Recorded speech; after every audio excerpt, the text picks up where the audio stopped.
You can't come to the funeral, Roger said, his voice sharp with finality when he heard about his father's passing after a long illness. What kind of wife skips her father-in-law's funeral? Despite my objections, Roger stood his ground, and I couldn't grasp why. On the day of the funeral, I couldn't stay away and went to observe discreetly. There, I saw Roger seated with a woman I didn't recognize at the family's side. I was stunned and puzzled, wondering who she was and what was happening. The truth that would soon unfold was even more shocking than I could have imagined. I'm Catherine, 30 years old. I've been married to Roger, a 35-year-old office worker, for 3 years now. We don't have children yet. Roger's work often takes him away, leaving him home only about 3 days a week. During his absences, I immerse myself in drawing comics. On his days off, we enjoy shopping, watching movies, and making the most of our time together. Roger's mother passed away when he was a child, leaving his father to raise him and his sister, Sarah, on his own. In the early days of our marriage, we often made the 2-hour drive to visit Roger's family.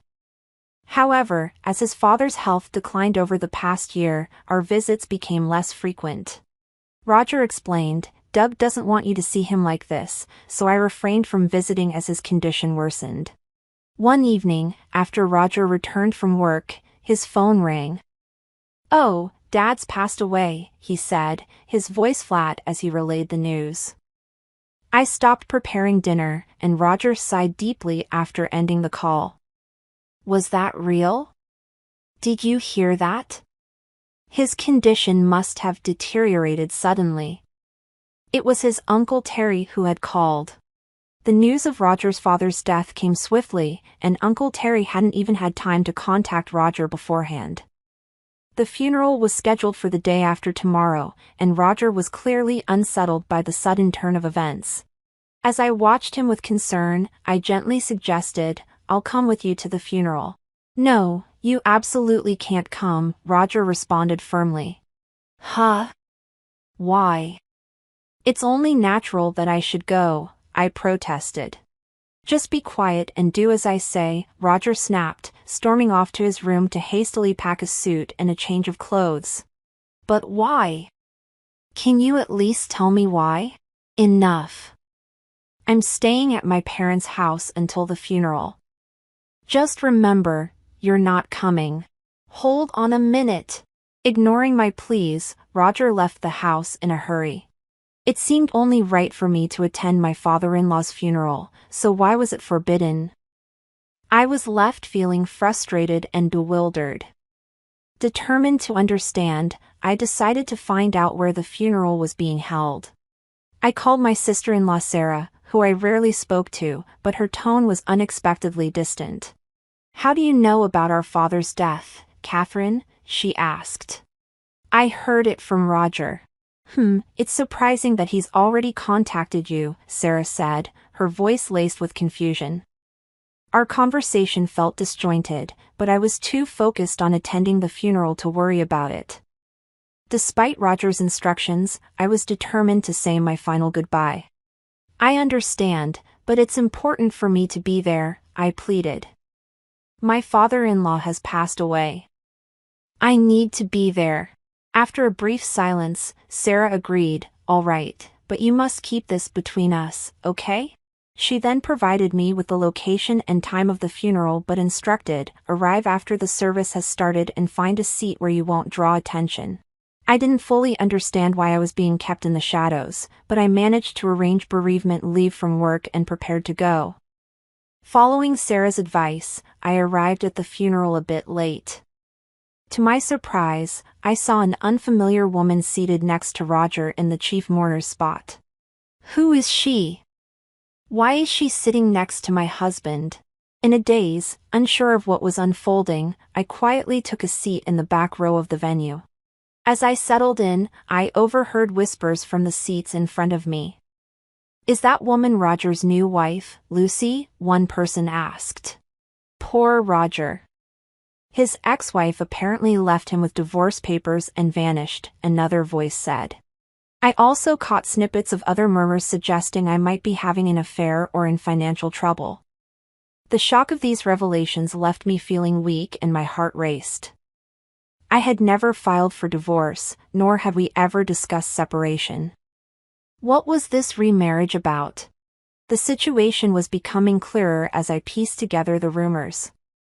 The woman sitting next to Roger appeared to be in her early 20s and frequently touched her noticeably rounded belly, even though her funeral attire was loose. When it was finally my turn to pay my respects, I stood up.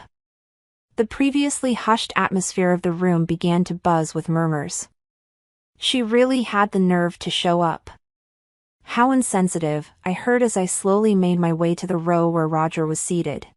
When Roger's gaze met mine, his face went pale, and he looked visibly shaken, but his new wife seemed completely unaware of his distress. I finished paying my respects and, eager to escape Roger's penetrating stare, left the funeral home quickly. I headed straight to City Hall, where I retrieved my copy of the family register. It showed a deregistration indicating that our divorce had been finalized 5 months ago. My hands shook with anger, and my mind felt numb. How could he have filed for divorce and remarried without my knowledge? I was determined to make him pay for this betrayal. Even after several days, Roger did not return home, and there was no communication from him. Hadn't he said he would stay at his parents' house until the funeral was over? I wanted to confront him, but I decided to wait and see what he would do next. Why would he go through a secret divorce and remarry while still living with me? There had to be more to this story. Reflecting on Roger's past actions, a realization struck me, and I quickly turned on my computer. I recalled him typing away at a blog late into the night. As I sifted through his browsing history, I found a blog titled Roger the Dragon King's Wild Diary. The blog didn't show any pictures of Roger's face, but it did feature photos of his car and our home, confirming it was his. As I read through his posts, it became clear that he had been meticulously planning something, and my anger surged with each detail I uncovered. That's it, I thought, hatching a brilliant plan to get back at Roger. I called my sister-in-law Sarah and another accomplice, preparing carefully. I couldn't wait to see Roger's reaction on the day of the operation. On the appointed day, I stood in front of the house Roger shared with his new wife, Lucy. After a while, a delivery truck arrived, and the delivery man began unloading a pile of packages. Lucy stepped out of the house, her voice rising in confusion. "What the hell is this? Whose packages are these? Hey, darling!" Roger emerged from the house, his eyes widening in shock at the sight of the boxes. "What's going on?" he asked, leaning in to read the sender's name. As he saw it, he started acting suspiciously, spreading his arms to obscure the packages. Well, of course he would, I thought. With the sender listed as ex-wife Hart, Roger couldn't possibly stay calm. Lucy's voice grew louder. "Ex-wife? What's this about? I had no idea." Roger didn't answer. Instead, he quickly paid the delivery fee of $200. As he turned to face me, hidden in the shadows of a nearby lamppost, our eyes met. "Hey, you, what are you doing here?" "I got your address from your sister, Sarah," I replied. I then turned to Lucy, who was watching us with confusion, and gave her a friendly smile. "Hi, Lucy. I'm Catherine, Roger's ex-wife. I sent these packages. I'm sorry to surprise you like this. Roger filed for divorce 5 months ago without telling me." I showed Lucy our marriage certificate, which took her by surprise. She then invited me inside, suggesting we discuss things without causing a scene outside. Once in the living room, I ignored my trembling husband next to Lucy and addressed her directly. "Lucy, when did you start dating Roger?" "About a year ago. He told me he was single," Lucy said. "I can't believe this," I replied, struggling to process the situation.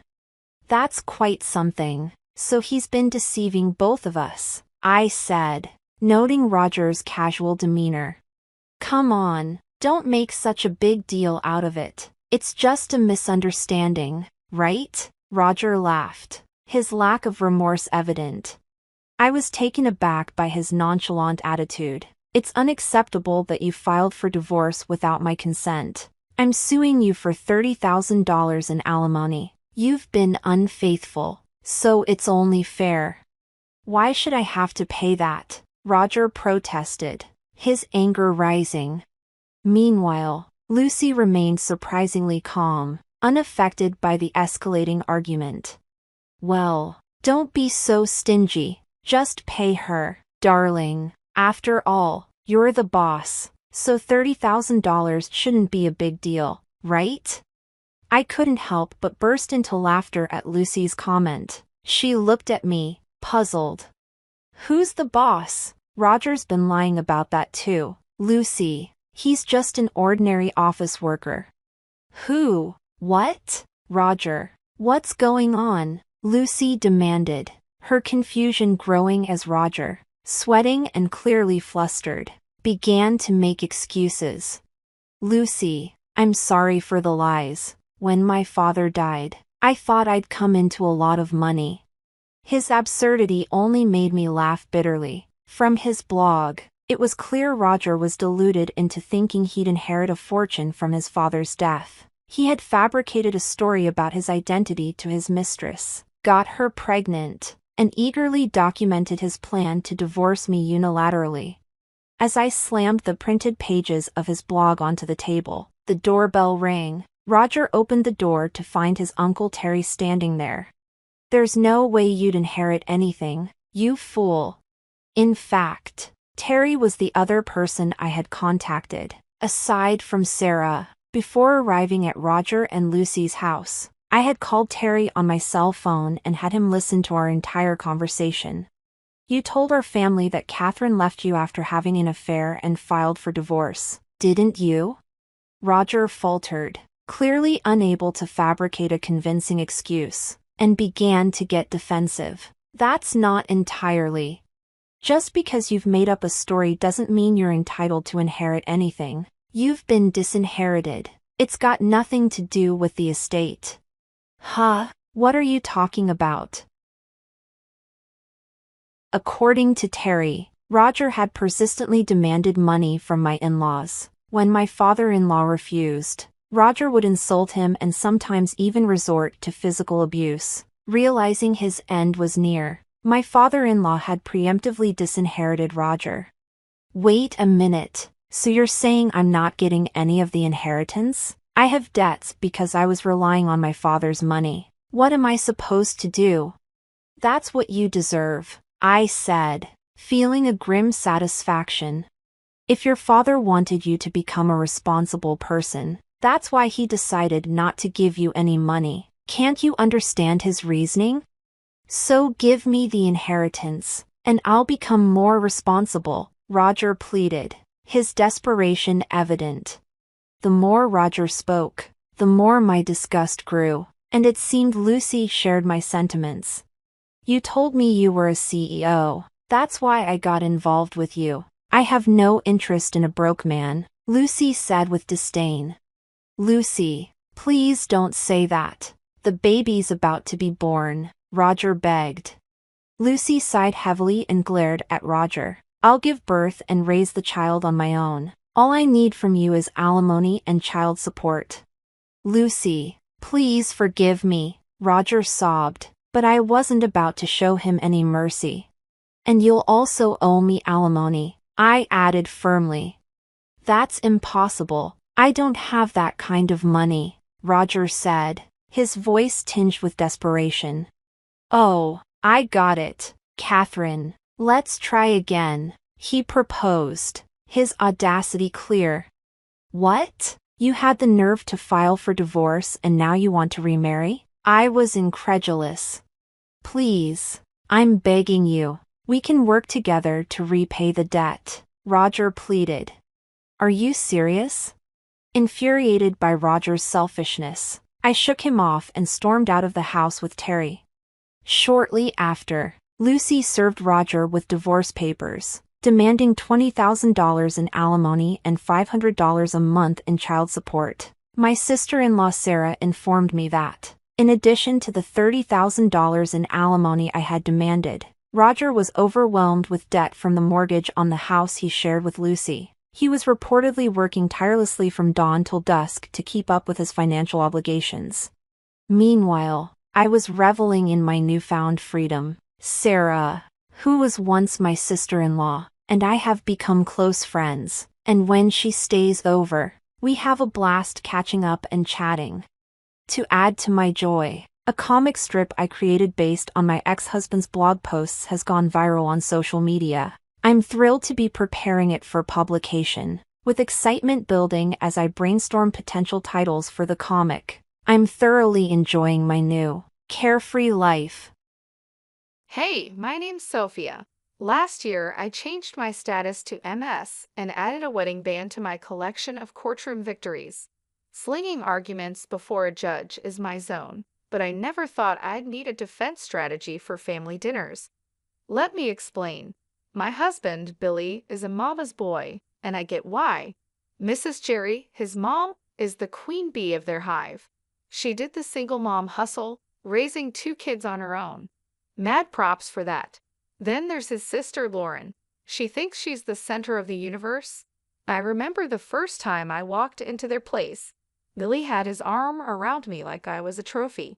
The living room was like a shrine, with photos of Billy and Lauren everywhere. It felt cozy, but also like I was stepping onto a movie set where they'd been playing house for years. Suddenly, I was the unexpected guest. Mrs. Jerry greeted me with a tight-lipped smile, the kind that says, "I'm smiling because I have to, but I'd rather be scrubbing the bathroom grout with your toothbrush." She wore one of those floral dresses that screamed, "I'm the matriarch." "Sophia, dear, Billy's told us so much about you," she said, sizing me up like a car she's not sure she wants to buy. "Yeah, I've been looking forward to meeting the famous Mrs. Jerry. Billy's mom has done nothing but sing your praises," I said, trying to warm up the room. "Oh, how sweet," Lauren chimed in. She'd been eyeing me like a hawk since I walked in. "Tell us, Sophia, how's the lawyer life? I picture you in court like on TV, making bank. So how much do you actually make?" I almost choked. Who asks that right away? I laughed because what else could I do? "Ah, you know, trade secret and all that," I shot back without missing a beat. Mrs. Jerry picked up the conversation like it was a relay race. "But surely you can give us a ballpark figure for family." Billy shot me a look that said, "Please don't be mad," but I kept my cool. "If I had $1 for every time someone asked me that, I have enough to change the subject." I tried to smile in a friendly way. Mrs. Jerry snorted. "Yeah," she snorted. "Well, it's no secret what a teacher earns, right, Billy?" she asked. Billy sighed. "Mom, let's not do this now." "Right, right," she said, waving her hand like she was dismissing a servant. "Anyway, you'll be like family now. Sharing is caring and all that." I glanced at Billy. He had his help me face on. I knew then I wasn't just marrying Billy, I was joining some kind of domestic Cold War. A couple of weeks later, I was standing in our kitchen, wearing an apron and cooking Mrs. Jerry's famous chili recipe. Mrs. Jerry and Lauren had this habit of dropping by unannounced like they forgot it wasn't their house. "Your chili needs more heat," Mrs. Jerry said, poking at the ladle, "and less salt. Watch your husband's blood pressure." "Got it," I replied, but inside I was rolling my eyes so hard I could see my brain. Lauren was there too, leaning back on a stool like she was royalty. "You see this spot, Sophia. Cleanliness is next to godliness, isn't it, Mom?" Lauren said. Mrs. Jerry nodded like it was the gospel, and Lauren was mentally high-fiving herself. "Funny, I cleaned this place this morning," I said, wiping the spot off the counter. "Must have missed that one." Billy was in the other room, clueless, probably deep in some video game or sports stats. I decided it was time to fill him in on the home invasions. I poked my head in where he was slouched on the couch. Hey, you got a sec. What's up, babe? Billy flicked his eyes up for a moment, afraid he might miss a crucial play. Your mom and Lauren, they come in, take over, and nitpick everything I do. It's like they're looking for stuff to complain about, I said. Ah, Sophia, they mean well? You know they're just. Billy scratched his head. I'll talk to them. They'll chill out. Back in the kitchen, it felt like the final round of a cook-off where I was the only contestant and the judges were out for blood. So, Sophia, when's dinner? Billy must be starving, Lauren said, glancing at me like I was the help. Whenever the chili decides it's ready, I replied. I respond, but I keep my voice light. It's a tricky situation. Dinner lands on the table, and I scan their faces. Mrs. Jerry stirs her food around, inspecting every bean like it holds the secret to the universe. Bit different from how I make it, Mrs. Jerry finally says. That's code for nice try, but you're no match for me. Billy dives in though. Bless him. Babe, this is awesome. Right, Ma? Lauren mutters, sure, and Mrs. Jerry just shrugs like she's agreeing with the worst food critic. After they leave, Billy is slapping his belly saying it's all good. I watch the door shut behind them, feeling tiny like I'm losing at a game I didn't sign up to play. The next time they pop over, it's the same old tune, like nothing changed. I must have been dreaming to think a few words from Billy might turn the tide. Still, I asked him to talk to his mother about boundaries. I thought getting married was the hard part. Fitting into Billy's family is the real challenge. They've got their own idea of family, and I'm not in it yet. If this is what married life is like, count me out of the honeymoon phase. It was one of those days where the clock seemed to tick slower than syrup drips from a bottle. That's when my phone decided to ring. Glancing at the caller ID, my heart sank. It was Mrs. Jerry again. Sophia. Her voice was stern, and it did nothing for my headache. You think you can just snatch Billy away from us, huh? Her words stung like vinegar on a paper cut. I glanced over at Billy, hoping he'd at least flinch at his mother's tone. Nothing. He's glued to the TV screen, a statue with a heartbeat. Mrs. Jerry, it's not like that. We're just trying to set up some boundaries, I said, my voice thin. Boundaries, she fumed. That's just a fancy word for shutting us out. You can't do that to us, to me. He's my son. I blinked back frustration. Billy was still silent, looking like someone shrunk his spine in the wash. Listen, it's normal for married folks to want their own space. I tried to keep the edge out of my tone. Space. He's never needed space before you came, she retorted sharply. Each word chipped away at my patience. That's when Billy decided to speak up, but not to back me up. No, Mom, everything's okay. Sophia's not, she's not being unreasonable, I guess, he said, but his voice was like wet cardboard. Billy, I just can't believe this. First, Lauren tells me Sophia is making a fuss over our visits, and now this. Mrs. Jerry sounded hurt, and Billy jumped on that. Lauren said that. Billy turned to me, eyebrows raised, as if I was the one causing trouble. Yeah, she did, and I think she's right. Family is family, Billy.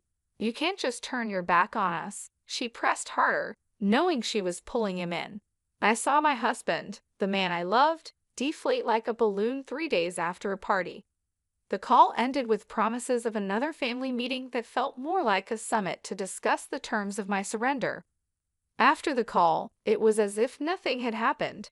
Billy settled back on the couch, resuming his championship in channel surfing. Mrs. Jerry continued her visits, each one a master class in thinly veiled jabs.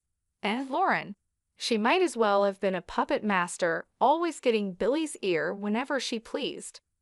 When word got back to me that Lauren was bad-mouthing me all over town, my blood boiled for a second, but I didn't let it get the best of me. I knew I had to handle this the right way. I waited for the right moment to deal with Lauren directly, and that moment came sooner than I thought. I found Lauren at the market on a Sunday morning, filling her basket with groceries. She didn't see me at first, but I walked right up to her, steady and strong. Lauren, I said. She looked up and rolled her eyes. What do you want, Sophia? We need to talk. It's about the stories you've been spreading. She snorted loudly, a smirk spreading across her face. Stories? I don't know what you're talking about. The rumors, Lauren, about me. Teresa's bossy, Teresa's this and that. Cut it out. She laughed, tossing an apple up and down in her hand. And what are you going to do if I don't?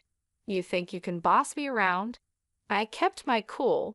Listen, spreading lies isn't just mean, it's slander, and I won't stand for it. Lauren laughed again, louder this time. You're going to sue me. Get real, Sophia. You aren't got the stomach for that. People's reputations are at stake. I'm serious, Lauren. Keep it up, and yes, I will take legal action if I need to. The arrogance just poured off her as she leaned in close. You're in way over your head, little Miss City Lawyer. Going to take me to court. This isn't a joke, Lauren. I'm giving you a chance to stop this nonsense before it gets serious. She shoved her face closer to mine, a challenge plain in her expression. Bring it on, Sophia. Do your worst.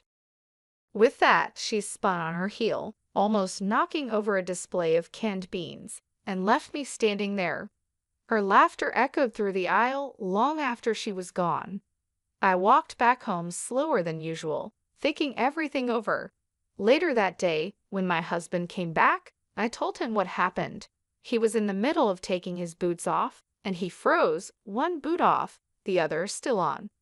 You did what now? He asked. I told Lauren off. I threatened her with legal action if she doesn't stop spreading rumors. His face went red, then white. You couldn't just let it go. Why did you have to stir the pot, Sophia? I straightened up, because it's not right and I won't be walked over, not by her, not by anyone. We were silent for a while, both lost in our thoughts. It was clear this was more than a little family squabble. It was a line drawn in the sand, and I had to stand my ground. He just stood there with that same lost puppy look that's becoming permanent on his face. I threw myself onto the couch, fuming. The gossip might calm down for now, but Lauren is the kind of weed that keeps sprouting up. No telling when she'll start yapping again. And Billy? God knows if he'll ever find the guts to stand up to them. Right now, I just need to cool off and figure out my next move in this messy game they're all too eager to play. The whole mess with Lauren had me weighing my options like a pros and cons list in my head. I signed up for a life with Billy, not a daily soap opera with his family. And with things going from bad to worse, the word divorce started rattling around in my brain like loose change in a dryer. Then, as if on cue, Mrs. Jerry, the town's self-appointed gossip queen and Lauren's godmother, called me up. Sophia dear, she chirped like a bird that spotted a worm. We're throwing a little party for Lauren's engagement.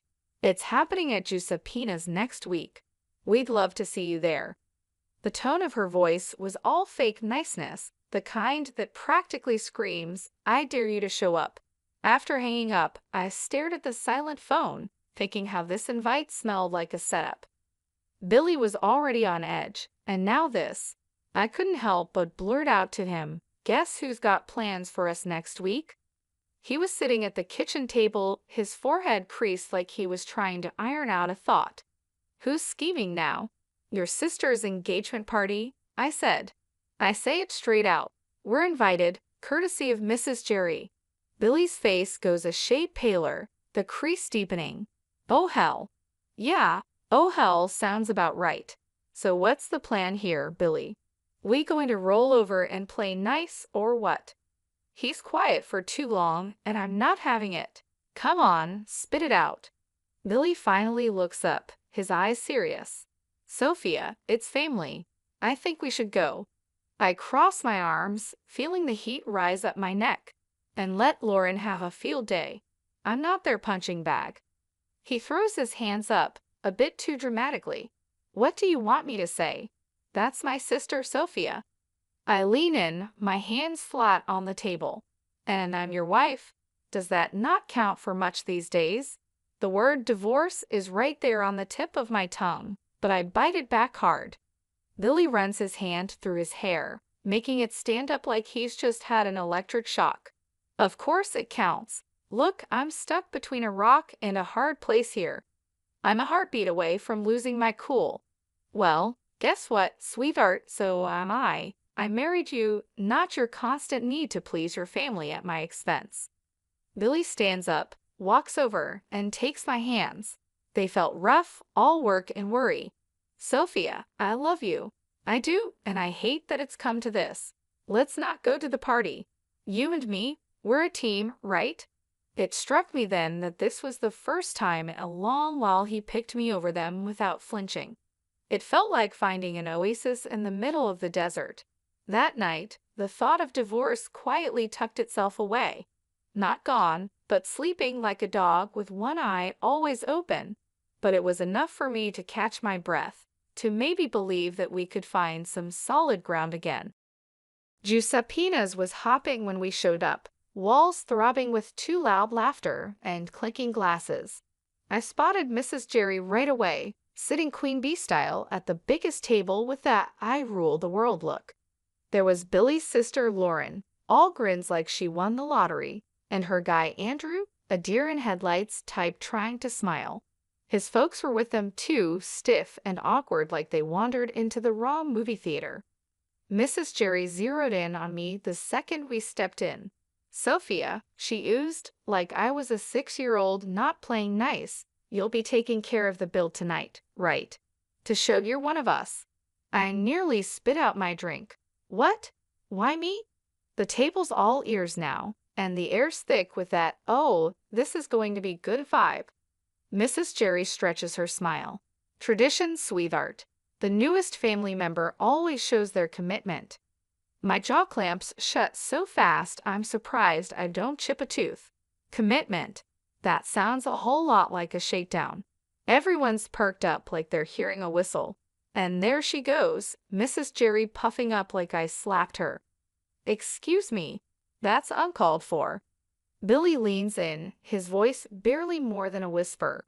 Just do it, Sophia. It's not a big deal. A big deal, I whisper back, my voice turning to a snarl. No thanks, I aren't no one's piggy bank. He's hissing now, real quiet but clear. Pay the damn bill, Sophia, or we're through. I mean it. My laugh is as sharp as a snapped wire. You're not serious. He's all stone face and tight mouth. You think I'm playing. I stare him down. Divorce over this? He's all, family first, Sophia. I'm shaking my head. And where do I fit, huh? It's shout-out time, and even Andrew and his parents are watching, their faces screaming, what the hell's going on? I push back my chair and stand, letting them all hear me. No, I aren't doing this dance, I say, my voice like a hammer on steel. There's shock on their faces, some whispering, some wide-eyed. Billy's going red, white, red, like a stoplight losing its mind. Mrs. Jerry looks like she might choke.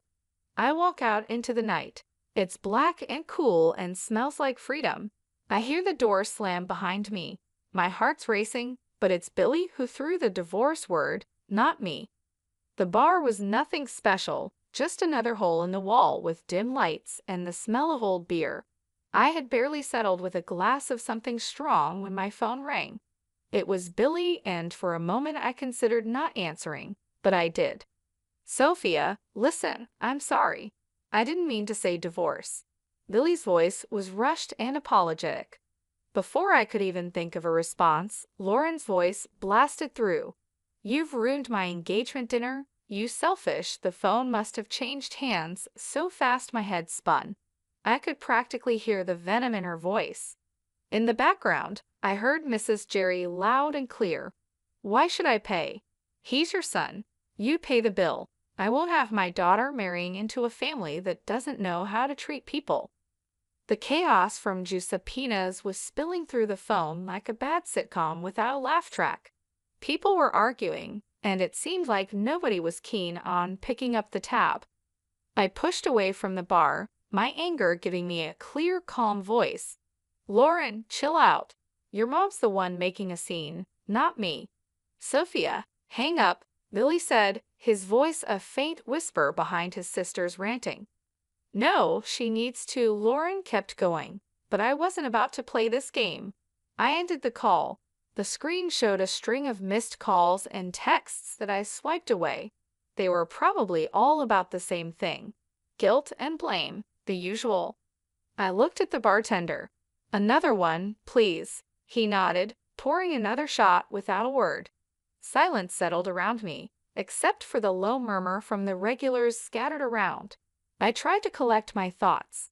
My phone screen lit up again, showing Billy's name. The guy just didn't know when to quit. I flipped the phone face down, letting it go to voicemail. It was futile to talk when the whole crew was going off the rails back there. A few drinks later, the door to the bar creaked open, and in came a chill gust of evening air, but I didn't look up. It didn't matter who was coming and going. I thought about what had just happened and what it all meant. Here I was, sitting in a bar because my in-laws decided I was the bank, and instead of understanding, my supposed partner turned it into an ultimatum. I finally picked up my phone and typed out a text. Billy, we're done. Lauren can think what she wants, and your mom can deal with her own damn bills. I won't be part of this circus anymore. Just as I hit send, the phone rang again. This time, I shut it off. I was tired of the arguing, the demands, and above all, tired of feeling like I was alone in a partnership that was supposed to have my back. When the room finally stopped spinning and my head felt a little clearer, I knew what had to happen next. It was time to start looking forward, even if I had to do it on my own. No more games, no more being the scapegoat for a family that couldn't see past their own drama. I walked out of the bar, leaving the noise and the night behind. The air was getting colder, and the city lights were starting to blur into the coming darkness. The road ahead was uncertain, but for the first time in a long while, it was mine to take. What a mess that last evening was. The whole thing at the restaurant blew up bigger than anyone thought. The groom had had it up to here with the drama and ditched the engagement right then and there. You should have seen Lauren's face when he dropped that bomb. I can't believe it. No one saw it coming, least of all her. Then the mother-in-law lost it, screaming like a banshee. She was causing such a scene that the groom's family looked ready to call 911. She was yelling about disrespect and no consideration. It was pure chaos, like one of those trashy daytime shows where chairs start flying. Meanwhile, I was done. I filed for divorce and cut off all contact. I ignored Billy's calls and deleted his messages. The last I heard, he, his sister, and my former mother-in-law from hell are all holed up in the same house, probably driving each other crazy. As for me, it felt like I finally stopped holding my breath after years underwater. Life's simpler now, but that evening is still the talk whenever I bump into people from the old circle. It gets old, you know. So, here's the update for anyone who still cares.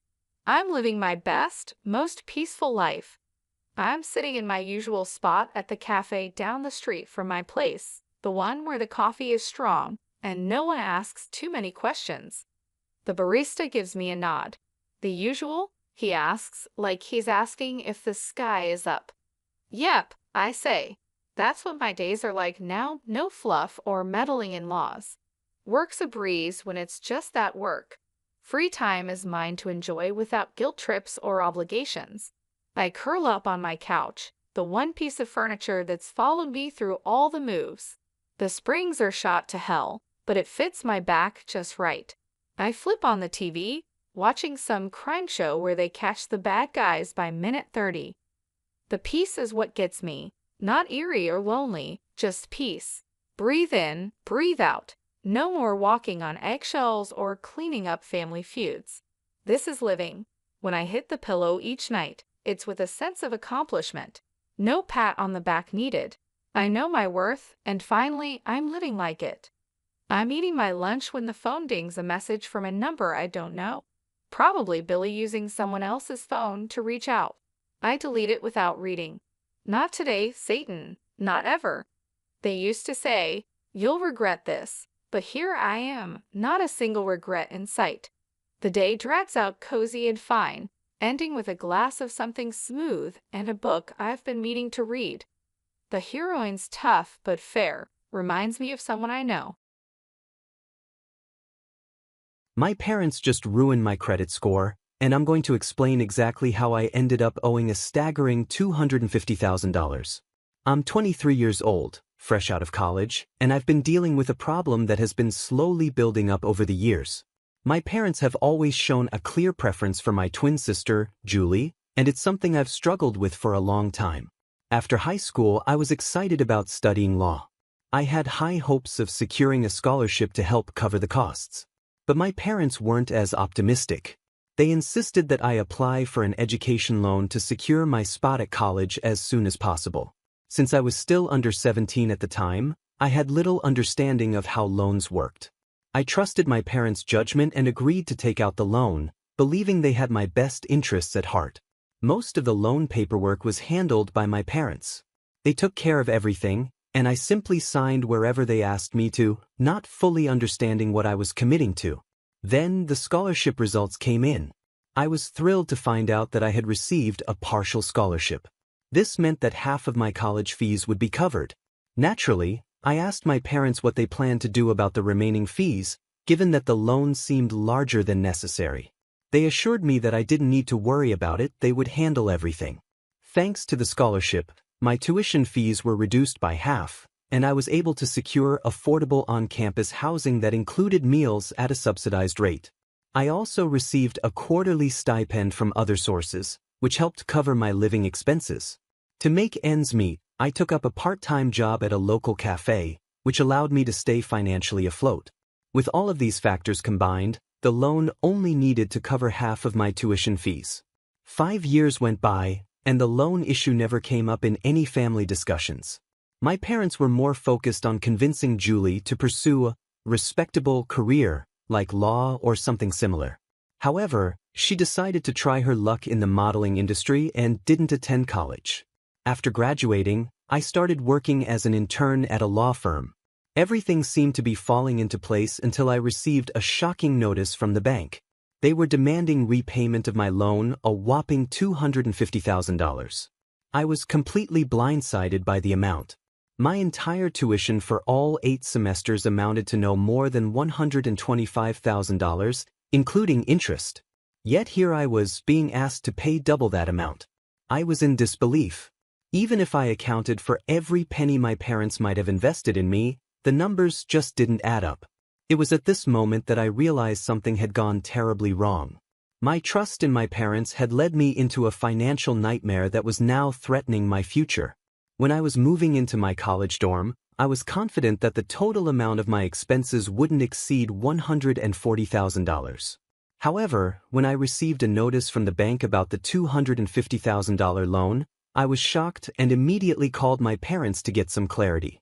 They explained that the full college fee was $250,000, so they applied for that amount just in case my scholarship didn't come through. This explanation didn't sit right with me. I reminded them that I had received a half scholarship, plus I had subsidized food and accommodation, so why did they borrow the entire amount from the bank? Their response was vague and full of excuses, which only made me more suspicious.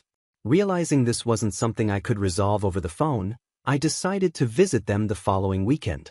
When I arrived, my parents were clearly uncomfortable and tried to avoid the conversation. But I was persistent. I demanded a full account of where all that money had gone. After much back and forth, they finally admitted that they had given the remaining amount to my sister, Julie, to support her education. I was furious. I couldn't believe they had used my loan money for her, especially when they knew how hard I had worked to secure that scholarship. I confronted them, accusing them of always favoring Julie and saying that their constant pampering had not only hurt her but also put me in this terrible financial situation. At this point, my mother became defensive. She insisted that they had always cared for both of us equally and that it was never their intention to give away my loan money. But since I got a partial scholarship, they decided to give the leftover amount to Julie. I shot back, asking why they didn't take out a separate loan for her. They explained that Julie's high school grades weren't good enough to qualify for a loan on her own, and they didn't have any other assets besides the house, which was already mortgaged for my loan. I was beyond frustrated. I told them that I wouldn't pay a cent more than $140,000 and that either Julie or they would have to cover the remaining balance. After that heated argument, I stormed out, too angry to continue the conversation. The next morning, I was trying to relax in my room when my father knocked on my door. He said he wanted to have an adult conversation with me, but it was, unsurprisingly, about the loan again. He explained that as a father he felt it was his responsibility to secure the future for both of his children, and that's why he did what he did. I asked him how he could justify giving such a large amount of money to Julie when she didn't even attend college. He admitted that he had tried to persuade her to join, but she was determined to pursue a modeling career instead. I couldn't help but sarcastically ask if she had managed to achieve any success in those 5 years. My father sighed and said no, but he didn't feel he could stop her from trying. At that moment, I realized just how deeply my parents' favoritism for Julie had affected our lives. Their choices had not only put me in a financial bind but had also done little to actually help Julie in the long run. I felt a pang of guilt for the harsh words I had used, but I couldn't help it. The thought of being saddled with a $250,000 debt was overwhelming. I told my father that the amount was simply too much for me to handle. He tried to reassure me, saying that I was earning a decent stipend from my current job, and once I transitioned to full-time work, I would be making enough money to repay the loan without too much difficulty. I pushed back, trying to explain that it still felt unfair, but he cut me off. He reminded me that I was only 23 years old and had 6 years to pay off the loan. He pointed out that I was already earning an income, whereas Julie wasn't. Her career was still uncertain, so it didn't make sense to expect her to contribute to repaying the loan. He then launched into a lecture about how a man is supposed to be selfless, and that I needed to learn this lesson if I wanted to be a good husband and father in the future. I wasn't convinced by his reasoning, but I decided to let him talk, rolling my eyes as I listened. The truth is, I'm really struggling with the idea of paying $100,000 on my sister's behalf. Is this really my responsibility? Or is it just being dumped on me because I'm earning and she isn't? I'm genuinely confused. I've spoken to a few friends, and their opinions are mixed. Some think I should pay the loan, while others, including my girlfriend who was also my college classmate, believe that I shouldn't be responsible for the entire amount. They feel that my sister should at least contribute something. That's why I'm here, hoping to get a neutral opinion from strangers. I think I've covered all the relevant details, but if there's anything I've missed, please let me know in the comments and I'll update the information. Update 1. Hey everyone, I've received a lot of comments pointing out that it's not possible to transfer an education loan to someone else. You're absolutely right, an education loan is typically disbursed directly to the college, but a portion of it is also sent to the account holder for other expenses like food, accommodation, and books. As I mentioned earlier, my university provided these amenities at a subsidized rate, and I covered the rest with my part-time job. However, my parents took advantage of the situation. They withdrew the remaining $100,000 from my personal account and transferred it to my sister. Yes, they had access to my account because I was only 17 at the time and didn't really understand how banking systems worked. Looking back, I'm not sure if I was just naive or simply ignorant about these things, but this is the reality of what happened. I hope this additional information helps clarify the situation. I found out about some of the policies by doing online research and asking my parents directly. The more I learned, the more shocked I became at how they managed to withdraw the money. They claimed the money was used to cover my expenses, but the truth is, those expenses never added up to $100,000. So how did they manage to take out that much? The answer was startling. They created a fake bill. Yes, you read that right. They admitted to fabricating a bill because, according to them, they had no other choice. But the reality is, they did have a choice, one that didn't involve withdrawing the money. During our conversation, I walked out on them several times, overwhelmed by the situation. But I quickly realized that storming out wasn't going to solve anything. The loan was in my name, and if I defaulted, it would destroy my credit score, not theirs. If worst came to worst, I'd be the one facing legal consequences, not them. So I took a deep breath, calmed down, and told them that if Julie couldn't pay back the loan, then they would have to pay the $100,000 on her behalf. It was that simple. My mother, however, became dramatic. She started saying that as their only son, it was my responsibility to take care of them and my sister. She even compared me to my cousins, who had bought houses and cars for their parents, implying that I was doing nothing for them. It was clear that my parents were extremely protective of Julie. They kept her completely out of these discussions, insisting that I shouldn't talk to her about it because she would be too stressed. Really? They said she was already upset because her career wasn't going well, and adding this burden would be too much for her to handle. I wasn't buying it. I pulled up her social media page, showing them that she didn't look stressed at all. In fact, she was busy posting pictures of birthday parties and outings with friends almost every other day. My parents claimed she had to put on a brave face because she was aiming to be a public figure. I couldn't believe how delusional they were. Enough was enough. I decided to confront Julie directly about the money. I was tired of everyone treating her like some fragile little princess. That night, I stayed up late, knowing she usually got home after midnight. By the time she arrived, my parents were already asleep, so I took the opportunity. I sat in the kitchen with a bowl of ice cream, waiting for her. When I heard her car pull into the driveway, I casually offered her some ice cream as she walked in. I started with some small talk chatting about life, cousins, and neighbors. I even threw in some gossip about one of her old school friends to make her feel at ease. She's my sister, after all, and even though the situation was tense, I wanted her to feel comfortable before diving into the serious conversation we needed to have. I was never really close to my sister, and I think it was mostly because of how our parents always seemed to favor her. I know it sounds harsh, but I kind of resented her for it. So when we finally had a conversation, I was determined to keep things civil, even though I was feeling pretty frustrated inside. During our talk, I casually asked her about her career. Honestly, I didn't get even a hint that she was upset or depressed about how things were going. I asked if she had taken any courses or learned any skills related to her goals. She just said no. So I asked her what she did with the money our parents gave her. At first, she looked confused and asked, "What money?" I clarified that I meant the $100,000 from the student loan. "Do you know what she did with that money?" "No, she didn't use it for anything productive like a cosmetic surgery or a lip job or something. That might have at least been a better use of the money, believe it or not. Instead, she blew it all on partying and vacations with her friends." Up until that point, I was trying really hard to stay calm, but when she told me that, I just lost it. I couldn't believe that she had wasted such a huge amount on nothing but parties. I yelled at her, completely shocked that she could be so careless. She fired back, saying it was none of my business. But of course, it was my business. I was the one being asked to pay back the money she had blown with her friends. Our argument got so heated that it woke up our parents.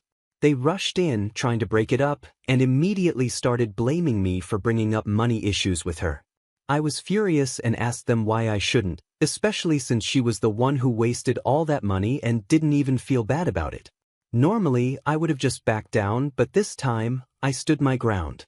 I asked my parents if they knew what she had done with the money. They tried to calm me down, saying we should talk about it in the morning, but I wasn't having it. I told them I needed answers right then and there. I made it clear to my sister that I wasn't going to pay back the money she spent. I would only pay for my own tuition fees. She challenged me, saying I could do whatever I wanted, but she wouldn't pay a single penny. She smugly reminded me that the loan was in my name, so legally, she wasn't responsible. She was right to a certain extent, and that made me feel even more defeated. I couldn't stand being around them any longer. I told my parents that either she or they would have to pay the money, and then I stormed out of the house. I ended up crashing at a friend's place for the night. The next morning, I went back to my dorm without speaking to anyone. Fortunately, through my first post, I was able to connect with a bank official who helped me understand more about the loan policies.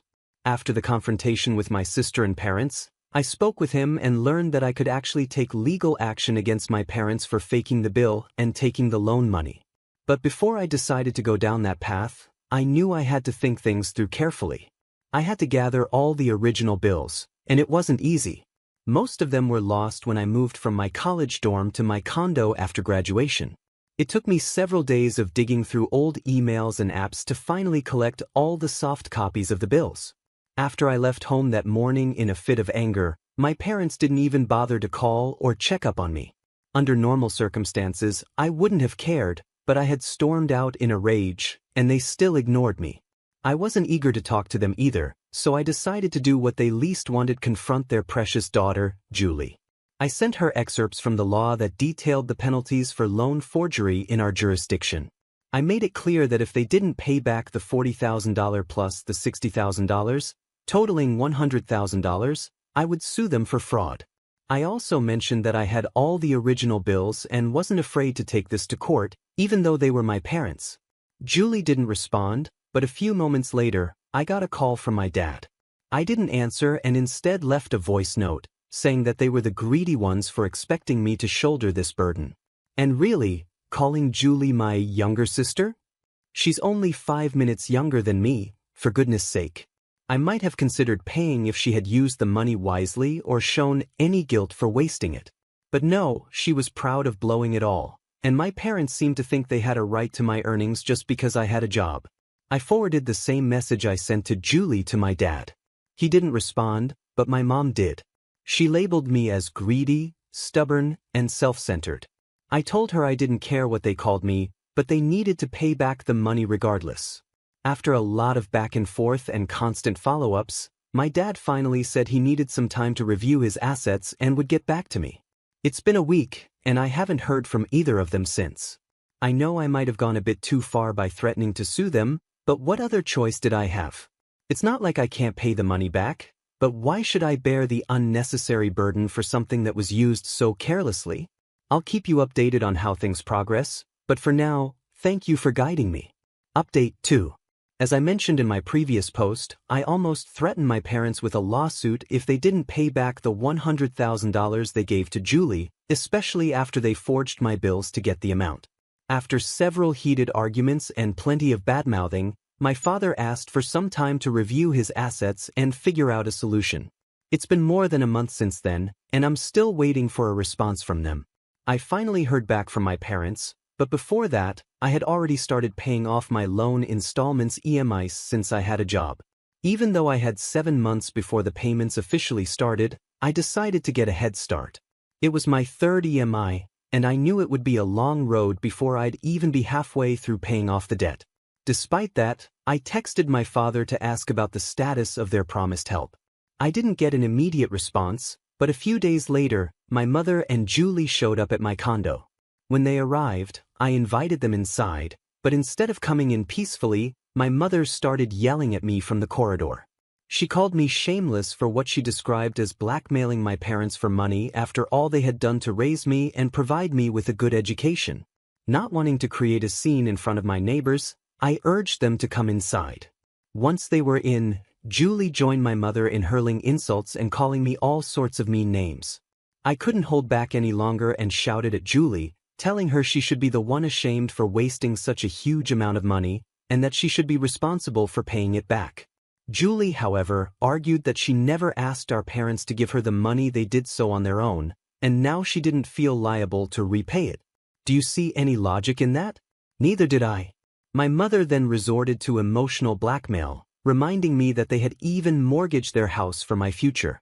I lost my patience and told them that if that was the case, I'd stop paying the EMIs and let the bank auction the house to recover the loan amount. At that point, they realized I wasn't going to be swayed. They left, cursing me as they walked out. About a month later, I followed up with my father again, insisting that they needed to pay back the money. He replied, saying they were planning to partition the backside of the house to rent it out, and that the rental income would be used to pay the EMI for Julie's share of the loan. While I felt bad that our family home had to be split up to repay the loan, I knew Julie should feel even guiltier, but she didn't. Instead, she continued to blame me for disrupting the peace in the household. I've stopped caring about her accusations. For now, I'm continuing to pay the EMIs. I spoke with the bank manager about the loan term, and he told me I still had 3 more years before the $140,000 would be fully paid off. So, I have 4 years to try and squeeze the money out of my parents' pockets. Hopefully, by then, they'll be able to come up with the money. I'll keep you updated if anything changes. Update 3. Hey everyone, I know some of you have been wondering where I went. It's been 4 years since I posted my story here, and a lot has changed during that time. I'm now a corporate lawyer living in United States. I'm engaged to my college sweetheart, who I mentioned in my previous post, and we're planning our wedding for next year.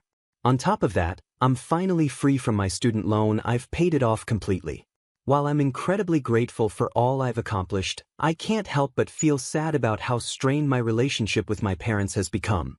As I mentioned in my last update, my father agreed to rent out half of our house to cover Julie's loan payments. He did make a few payments, but everything changed when he found out I had landed a high-paying job at a big corporate company. Suddenly, he stopped paying the EMIs. At first, he had all kinds of excuses. He said the tenant wasn't paying rent, my mother's medical bills had increased, or that he was in debt because of his business. For the last 1.5 years, he kept delaying the payments with one excuse after another. Since moving to United States, I hadn't visited home because I didn't feel comfortable there anymore. I believed his excuses for a while, but then I decided to call my aunt, who lives next door to my parents. What she told me was a shock. There was no truth to my father's excuses. In fact, my parents had built 3 more floors on top of their house and rented them out, making a good income. They were actually living quite comfortably, enjoying a lavish lifestyle. When I asked my aunt about Julie's career, she just laughed and said Julie was never serious about it. She had always intended to live off my parents' money. This revelation left me confused and hurt. I asked my aunt if she was sure about all of this, and she assured me it was true. She even mentioned that my mother and Julie regularly flaunted their designer clothes and new jewelry at family gatherings. To prove it, she sent me pictures from a few events. I was heartbroken to realize that my parents were just using me for money. Angry and betrayed, I sent my father a final ultimatum. I told him that if they didn't start paying back the money, I would have no choice but to file a police complaint against them. By then, I was already in United States, and I warned him that I would default on the loan, which would result in them losing the house they had mortgaged. I also made it clear that I no longer needed any credit from the bank, so I wasn't afraid of the consequences. I decided that I didn't care about taking a hit on my credit score anymore. It just didn't matter to me. The same toxic cycle continued, where my parents and sister ganged up on me, verbally abusing me to the point where I almost considered just paying off the entire debt to get them off my back. Thankfully, my girlfriend stood by me through it all.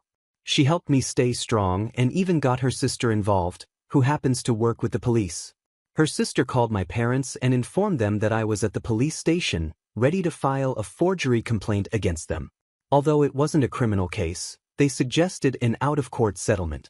I felt bad about having to resort to such measures, but I knew it was necessary. My father eventually agreed to pay the money, but I made it clear that I didn't want to keep dealing with this mess over and over again. I insisted they pay the entire amount in one go. I knew they had the money. My aunt had told me that just 7 months earlier, my grandfather's house had been sold, and each of my father's siblings, including him, had received $300,000 as their share. After some hesitation and more threats of police involvement, my father finally agreed to pay the full amount. He transferred the money a week ago, and I immediately used it to pay off the remaining balance on my loan, closing it out for good. Along with the payment, my father sent me a note saying they were disowning me and cutting me off, telling me never to contact them again. That message broke me. I cried, feeling the sting of being disowned by my own family. My girlfriend tried to comfort me, reminding me that it wasn't my fault and that they were just greedy and selfish people. But no matter how terrible your family is, being disowned by your own blood is deeply painful. For a moment, I even blamed myself for the whole situation and thought about giving them the money back. But as my emotions settled, I realized that no matter what I did for them, they would never truly value or appreciate me. I had been paying the EMIs for 4 years, and they never once expressed gratitude or love. They never asked me politely for help. They always demanded it as if they were entitled to it. Meanwhile, they were showering their wealth on my sister, who had done nothing to deserve it, simply because she was their little girl. In the end, I understood that it wasn't my fault, and cutting ties with them might have been the best thing I could do for my own well-being.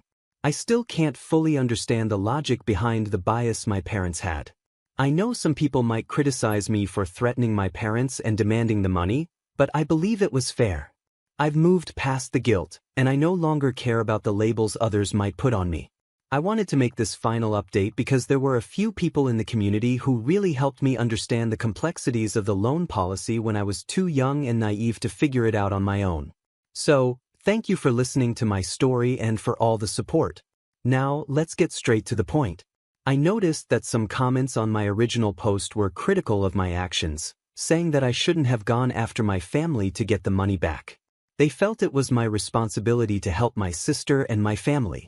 About 20 to 25% of the comments shared that view. However, the majority, about 80%, supported my decision, agreeing that it wasn't my responsibility to cover the debt, especially since my sister didn't even use the money for education. I'd really like to hear your thoughts on this. Feel free to share your opinions in the comments section below, and let's discuss it together. This story has had its share of ups and downs, so I'm interested in what you all think. Once again, my name is Revenge Online. If you want to support the channel, there are 3 simple ways to do it. Subscribe, hit the notification bell, and leave a comment or like. I'll see you all tomorrow, and remember it's cool to be kind. See ya. My name is Mary, and I never thought my life would turn out like this. I grew up in what I thought was a normal family, at least. It was normal to us. My dad was always busy with his window frame business, and my mom took care of the house. We weren't rich, but we were doing okay. Dad didn't talk much about work at home. He'd come in late, give Mom a quick kiss, and ask me how school was, and that was it. I didn't mind, though I was happy in my own little world. I remember the day everything changed. I was 23, just out of college, and unsure about what to do with my life. I overheard Dad on the phone, and he sounded tense. "No, absolutely not. I won't let you take over my company. I've worked too hard for this," he said. I shouldn't have listened in, but I couldn't help it. My stomach turned as I realized Dad's company was in trouble. Why hadn't he said anything? That night at dinner, I watched him closely. He seemed normal, joking with Mom about her overcooked pot roast, but I noticed the worry lines around his eyes and how his smile didn't quite reach them. I knew I had to do something, but I had no idea what to do. I didn't know the first thing about business, but I couldn't just sit by and watch our family's livelihood fall apart. The next day, I did some digging. It wasn't hard to find out who was trying to take over Dad's company, a big-time businessman named Scott Peterson. His office was close to our house. When I showed up and asked to see Mr. Peterson, the receptionist looked at me like I was out of my mind. "Do you have an appointment?" she asked, raising an eyebrow. "No, but it's important. Please, just 15 minutes, I begged. She must have felt sorry for me because after a quick phone call, she waved me towards the elevator. "Top floor," she said. The ride up felt like it took forever. When the doors opened, I found myself face to face with Scott Peterson. He was older than I expected, with silver hair and sharp eyes. "Well, well," he said, looking me up and down. "What do we have here?" I swallowed hard. "Mr. Peterson, I'm Mary Jason. I'm here about my father's company, Jason Windows." His eyebrows shot up. "Jason's daughter? This is unexpected. Come in, let's talk." I followed him into his office, trying not to be distracted by the view. He settled behind his huge desk and motioned for me to sit. "So, Miss Jason, what can I do for you?" I took a deep breath. "Please don't take over my father's company. It means everything to him. There must be another way." Peterson leaned back, studying me. "Interesting," he said. "I have a deal for you, Miss Jason," Peterson said. "I'll leave your father's company alone if you agree to marry my son." I stared at him, thinking I must have heard him wrong. "Excuse me." "You heard me. Marry my son and help him mature a bit. Do that, and your father's company is safe." I left Peterson's office in a daze. Marry his son? Was he crazy? But the more I thought about it, the more I realized I didn't have many options. It was either this or watch my father's life's work fall apart. The next day, I found myself back in that intimidating office. Peterson was waiting with a smug smile on his face. "So, Miss Jason, have you made your decision?" I took a deep breath. "Yes, I'll do it. I'll marry your son." Peterson clapped his hands together. Excellent. Let me introduce you to, shall we? Before I knew it, I was being led into another room, and there he was, Peterson's son. I had expected some stiff businessmen, but the man who stood up to greet me was nothing like that. He was tall, with messy dark hair and a crooked smile. Hey, he said, extending his hand. I'm Adam. You must be Mary. I shook his hand, trying not to show my surprise. Yeah, that's me. Adam's father cleared his throat. I'll leave you two to get acquainted. As soon as the door closed behind him, Adam's relaxed attitude changed. He ran a hand through his hair, looking uncomfortable. Look, I'm sorry about this. My dad, he's got some pretty old-fashioned ideas. I shrugged, trying to act like it was no big deal. It's fine. We're both adults, right? We can handle this. Adam laughed, but it sounded forced. Yeah, sure. Just a casual arranged marriage. No big deal. We spent the next hour talking, and I hate to admit it, but Adam was actually kind of interesting. He was smart and funny, even though he seemed a bit irresponsible. I could see why his father wanted him to grow up. Over the next few weeks, Adam and I started seeing each other, if you could call it dating. We went out to dinners, movies, the usual stuff. But there was always this awkwardness between us. We both knew this wasn't real, no matter how much we tried to pretend. And so, 5 months after that fateful meeting in Peterson's office, I found myself walking down the aisle. My dad looked so proud, so happy. He had no idea about the deal I'd made to save his company as I said my vows. I looked into Adam's eyes. There wasn't any real love there, but there was friendship, and maybe that could be enough. The reception was a blur of congratulations and champagne. At one point, Adam's mother, Linda, cornered me with a tight smile. Welcome to the family, dear, she said, her voice full of fake sweetness. I do hope you'll make Adam happy. I forced a smile. I'll certainly try, Mrs. Peterson. As we left for our honeymoon, I caught a glimpse of my father-in-law. He was beaming, clearly pleased with himself. A wave of anger flashed through me. This was all just a game to him. The first few years of our marriage were interesting, to say the least. Adam and I settled into a routine. We lived in a nice house, thanks to his father's money, but it felt more like we were roommates than husband and wife. I tried my best to be a good influence on Adam, and slowly, I saw changes in him. He started spending less time with his party-loving friends and more time at the office with his father. I could see the pride in his father's eyes when Adam began showing real interest in the business. It made me feel like maybe this whole arrangement wasn't for nothing. Adam's mother, on the other hand, was a different story. She never said anything directly, but I could feel her disapproval. She'd purse her lips when I spoke, or give backhanded compliments like, "Oh, Mary, that dress is interesting. So brave of you to wear something like that." I'd grit my teeth and smile. "Thank you, Mrs. Peterson." Despite the challenges, I held on to hope. Maybe, just maybe, Adam and I could grow to love each other. Maybe having kids would change things. But life had other plans. It was a crisp fall day when we got the news. Adam and I sat in the doctor's office, the silence heavy between us. "I'm sorry," the doctor said gently, "but the tests show that you, Mr. Peterson, are unable to father children." The words hit me like a punch. No children. The one thing I had been counting on to bring us closer, to make this marriage real, was now impossible. That night, as I lay awake, I thought about my own parents. Dad's business had flourished since my marriage to Adam. He had even managed to double his turnover. I was happy for him, truly, but I couldn't help feeling a bit lost. I wanted to work and have a purpose beyond just being Adam's wife. But when I brought it up to him, his response was quick and firm. "Work? Why would you need to work? We have more than enough money." "It's not about the money, Adam. I want to do something meaningful," I replied. He shook his head.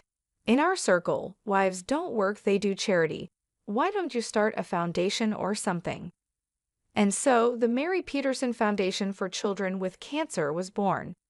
It wasn't what I had imagined for myself, but it gave me a sense of purpose. I threw myself into the work, organizing fundraisers, visiting hospitals, and doing whatever I could to help.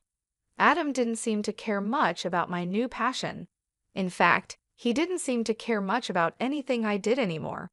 We were living parallel lives, sharing the same space but rarely connecting.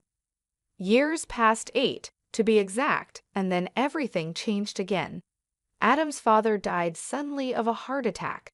Just like that, Adam was pushed into the role of CDO. I tried to be supportive, but I could see him struggling under the weight of his new responsibilities. 3 years later, we got more bad news. Adam's mother had cancer. "We should move her to a care facility," Adam said, his voice detached. "They can take better care of her there." But his mother refused. "I will die in my own home," she declared, her chin lifted defiantly. So, drawing on my experience with the Cancer Foundation, I took charge of her care. I hired nurses, coordinated treatments, and spent hours by her bedside. To my surprise, Linda's attitude toward me began to soften. One day, as I was adjusting her pillows, she caught my hand. "You're a good woman, Mary," she said softly. "I'm sorry I didn't see it sooner." I felt tears well up in my eyes. "Thank you, Mrs. Peterson." 6 years passed since Adam took over his father's company. I wish I could say things got better, but the truth was far from it. Adam's behavior became more erratic. He was drinking more, coming home at odd hours, and snapping at me over the smallest things. One day, I received a call from Adam's assistant. "Mrs. Peterson, I'm sorry to bother you, but Mr. Peterson hasn't been to the office in days. Is everything all right?" When Adam finally stumbled home that night, reeking of alcohol, I confronted him. "Adam, what's happening? Your assistant called you haven't been to work." He laughed bitterly. "Work? What's the point? The company's going under anyway. Dear old Dad left me a sinking ship, and I couldn't keep it afloat." I couldn't believe what I was hearing. All those years of hard work, gone, and Adam seemed almost relieved. Desperate to save something, I reached out to my father. Even though he was semi-retired, he agreed to help. He offered Adam a position as his deputy, hoping to guide him back to success. But Adam's heart wasn't in it. He showed up late, left early, and did the bare minimum. I watched helplessly as my father's sales began to drop. I knew I had to talk seriously with Adam. One night, after he'd had a few drinks, I approached him. "Adam, we need to talk about work. You're barely showing up, and my father's company is suffering because of you." Adam's face twisted with anger. "Oh, so now it's my fault? I never wanted this, Maria, any of it." "What are you talking about?" I asked. He laughed, a harsh, ugly sound. "This life, this marriage. I'm just waiting for Mom to pass away so I can sell her house and get out of here." I stared at him, horrified. "How can you say that? Your mother is dying, and all you care about is her money." "Don't act all high and mighty," he spat. "We both know this marriage is a sham. You're just as eager to get out as I am." Disgusted, I turned to leave the room. As I opened the door, I came face to face with Adam's mother. The look on her face told me she had heard everything. For a moment, we just stared at each other. Then, silently, she reached out and squeezed my hand. In that gesture, I felt her gratitude, her understanding, and her sorrow. The day I got the call about my parents' plane crash, my world shattered. Mom and Dad were gone in an instant. Their small plane to Aspen, Colorado, meant to be a second honeymoon, became their final journey. I needed support, someone to lean on, but Adam was nowhere to be found. My own husband didn't even bother to show up at the funeral. As I stood there, watching my parents' caskets lowered into the ground, I felt more alone than ever. After the funeral, anger began to replace my sorrow. How dare he? How could he abandon me when I needed him most? Fueled by this new fury, I marched into Dad's company, our company now, I supposed. The sight that greeted me when I entered Dad's old office made my blood boil. There was Adam, lounging in Dad's chair like he owned the place, barking orders like some conquering hero. "Adam," I said, my voice tight with barely contained rage, "we need to talk." He looked up, his face full of annoyance. "What is it now, Maria? Can't you see I'm busy?" I snapped, "You couldn't even be bothered to come to my parents' funeral." Adam rolled his eyes. "Oh, here we go with the lecturing again. You know what, Maria? Always nagging, always pushing. Well, I'm done with it, and I'm done with you." I stared at him, shocked. Then I noticed something change in his eyes. A cold, calculating look replaced the anger. "You know, Maria," he said, his voice suddenly calm, "this company is worth about $25 million. And guess what? As deputy director, it's all mine now." My heart sank. "What are you talking about?" He leaned back in the chair, Dad's chair, with a smug smile. "I'm the deputy director. I have all the passwords, access to all the accounts. I'm in charge now, and there's nothing you can do about it." "You can't do this," I said, my voice shaking. "You've already ruined your father's company. I won't let you do the same to my father's legacy." Adam laughed, a cold, harsh sound. "Oh, I'm not going to run it. I'm going to sell it piece by piece, and then I'm going to live like a king." Before I could stop him, he turned to the computer. I watched in horror as he transferred a large sum from the company account to his personal one. "There," he said, turning back to me, "that should keep me comfortable for a while." Then, as if this whole thing was just a minor inconvenience, he reached into his desk drawer and pulled out a stack of papers. He tossed them at me casually. "Oh, and here divorce papers. I think it's time we ended this farce, don't you?" I caught the papers reflexively, my mind reeling.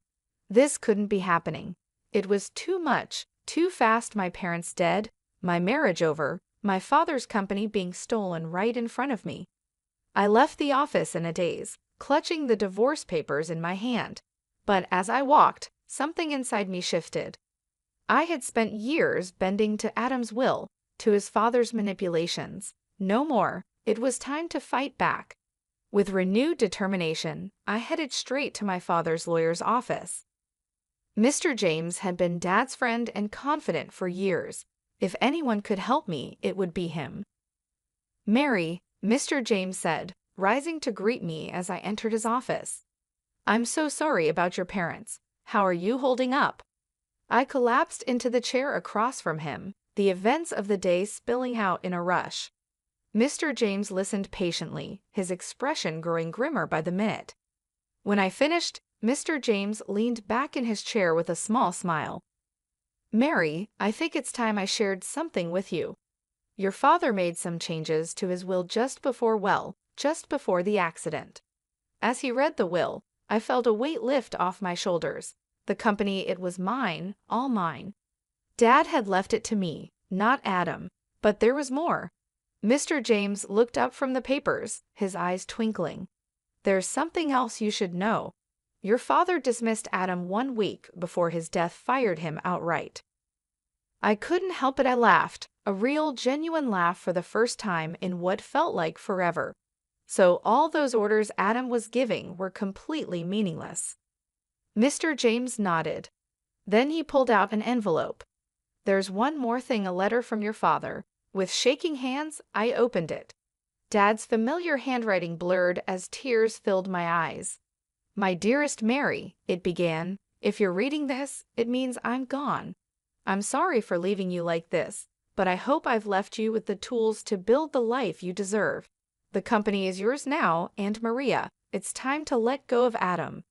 You've given enough of yourself to that marriage. It's time to live for you. I love you, sweetheart. Make me proud." I looked up at Mr. James, wiping my eyes. "Do you have a pen?" Without a word, he handed me one. I signed the divorce papers Adam had given me, feeling lighter with each stroke of the pen. "Can you file these?" I asked, handing them back. "I want this done as quickly as possible." Mr. James nodded. "Consider it done." As I left his office, I felt free for the first time in years, maybe for the first time ever. I was in control of my own life. No more Adam, no more Petersons pulling my strings. On impulse, I pulled out my phone and called Karen, my best friend from the charity foundation. Karen, it's Mary. Want to meet for coffee? I've got some news. An hour later, we were seated in our favorite cafe, lattes in hand. So, Karen said, eyeing me curiously, what's this big news? I took a deep breath, then let it all out. Adam, the company, the divorce. Karen listened, her eyes widening.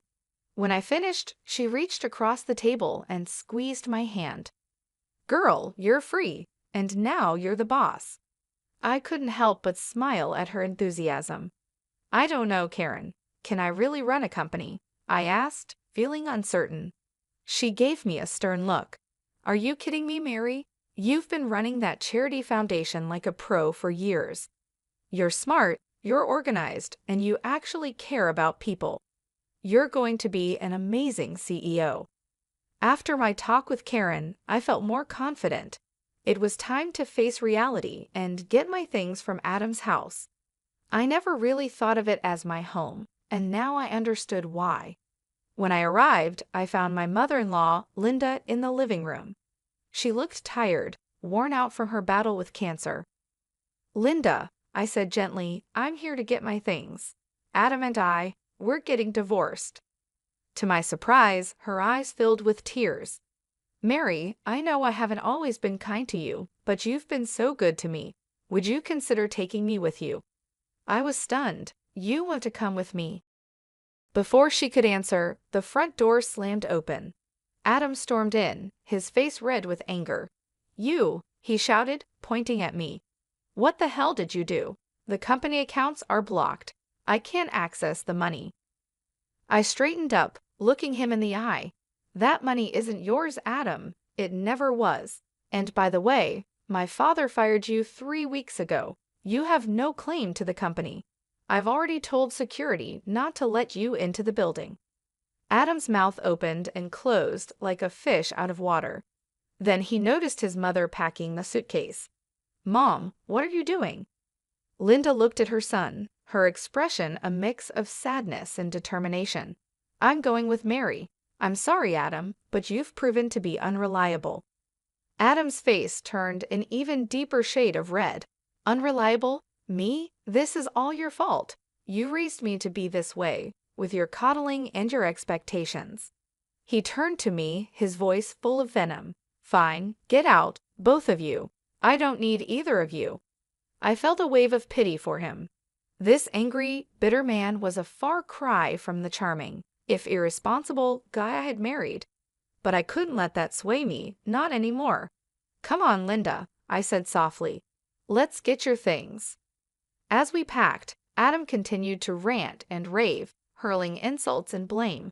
But we tuned him out, focusing on what we needed to do. The drive to my parents' house was quiet. Linda dozed in the passenger seat, the stress of the day taking its toll. As we pulled up to the house, a lump formed in my throat. It felt strange coming here without Mom and Dad. We're here, I whispered. I gently woke Linda and helped her inside, leading her to my parents' room. It felt right somehow to give her that space. Are you sure? Linda asked, her eyes wide as she looked around the room. I nodded, swallowing past the lump in my throat. Yes, I think they would have wanted it this way. As I helped Linda settle in, I felt a mix of emotions: grief for my parents, relief at being free from Adam, and uncertainty about the future. But beneath it all, there was a glimmer of hope. Taking over Dad's company felt like jumping into the deep end of a pool without knowing how to swim. Those first few months were filled with meetings, financial reports, and sleepless nights, but I was determined to make it work. I hired Paul, a brilliant business consultant, as my right-hand man. He patiently guided me through the complexities of running a multi-million-dollar company. You've got good instincts, Mary, he'd say. Trust them. Slowly but surely, I found my footing. 5 months in, I wasn't just getting by, I was thriving. The company's performance began to improve, and I felt a surge of pride, knowing Dad would have been pleased. Through it all, I never neglected the Cancer Foundation. If anything, my work there became even more important to me. It was a connection to my past and a guiding light for my future. Linda's condition worsened over time, and I devoted myself to her care, determined to make her final days as comfortable as possible. We grew close during those 3 years, healing old wounds and forming a bond I never thought possible. The day she passed, I held her hand and whispered, "Thank you for everything, Linda." She squeezed my hand weakly, a small smile on her face, before slipping away peacefully. I organized the funeral myself, making sure everything was just right. Adam didn't show up. I wasn't surprised, but it still hurt to see how far he had fallen. A few weeks after the funeral, I received a call from Mr. James. "Mary, there's something you need to see. Can you come to my office?" When I arrived, I was shocked to see Adam there, a young blonde hanging on his arm. He smirked at me. "Well, if it isn't the little CEO, don't worry, I'm just here to collect my inheritance. Mom and I might have had our differences, but blood is thicker than water, right?" I held back my words, waiting for Mr. James to speak. The lawyer cleared his throat and began reading Linda's will. As he spoke, I watched Adam's smug expression turn to disbelief, then to anger. "And so I leave my house and all my savings to marry Jason, with the stipulation that the money be donated to the Cancer Foundation she so passionately supports." Tears filled my eyes as Linda's final act of kindness overwhelmed me. Adam exploded. "This is a joke. She manipulated Mom. She's a fraud, a gold digger. She ruined my life, and now she's stealing my inheritance." His girlfriend, looking confused, stepped away from him. "You said we'd be set for life with this money. I'm out of here." She stormed out, leaving Adam sputtering in disbelief. As I left the office, I could hear Adam's angry rants fade behind me. I felt light, free. Linda's gift wasn't just about the money, it was validation. She had seen me, truly seen me, and found me worthy. I'll never forget the conversation I had with my father when I told him I was engaged. He pulled me aside, his expression serious, and said, "Lauren, are you really sure about marrying this man, Larry? I know you love him, but I don't think he's the right person for you." Confused, I asked, "Why are you saying this, Dad? He loves me and respects me. I don't care that he doesn't have as much money as we do." My father sighed, his voice soft but firm. "Lauren, you know I built my wealth from the ground up. I would never look down on someone just because they're not from the same financial background. But there's something about Larry that worries me. He's a bit of a shady character, and his mother is no better." I was taken aback. "What do you mean, Dad? I don't understand." He hesitated, then said, "Maybe it's just a father's instinct, but I don't believe this man truly loves you. Yes, he's affectionate, but I've heard him talk about how rich you are. I overheard him bragging to his friends, saying he had bagged the rich brat. And Linda, she just laughed and agreed with him." I felt a pang in my heart, trying to defend Larry. "You must be mistaken, Dad. Larry would never say those things about me, and Linda cares about me too. She would definitely scold him if he ever joked like that." But deep down, I wondered if there was some truth in my father's words. Sometimes I wish I had listened to him. At the time, I was just a naive girl in love, desperate to hold on to something after losing my mother 3 years before. My dad was ill, and I knew he didn't have much time left. I clung to Larry and Linda because they gave me a sense of purpose, a reason to keep going. My father had built a comfortable life for us through hard work and smart investments. I had a decent job and earned a moderate salary, so overall, we were doing well. Larry and Linda, on the other hand, didn't have as much. Larry made more money than I did, but he came from a modest background. His job didn't bring in the kind of money that could make someone rich, and I could tell that bothered him. He and Linda liked fancy and expensive things, and Larry often complained about not having enough money to buy them. I was always eager to help them out with the little allowance my father gave me. I even let Larry and Linda move into my house after we got married, but instead of being grateful, they seemed dissatisfied. They would say things like, "It's such a shame you live in a small house. Your dad lives in a mansion, so why did you buy such a tiny townhouse?"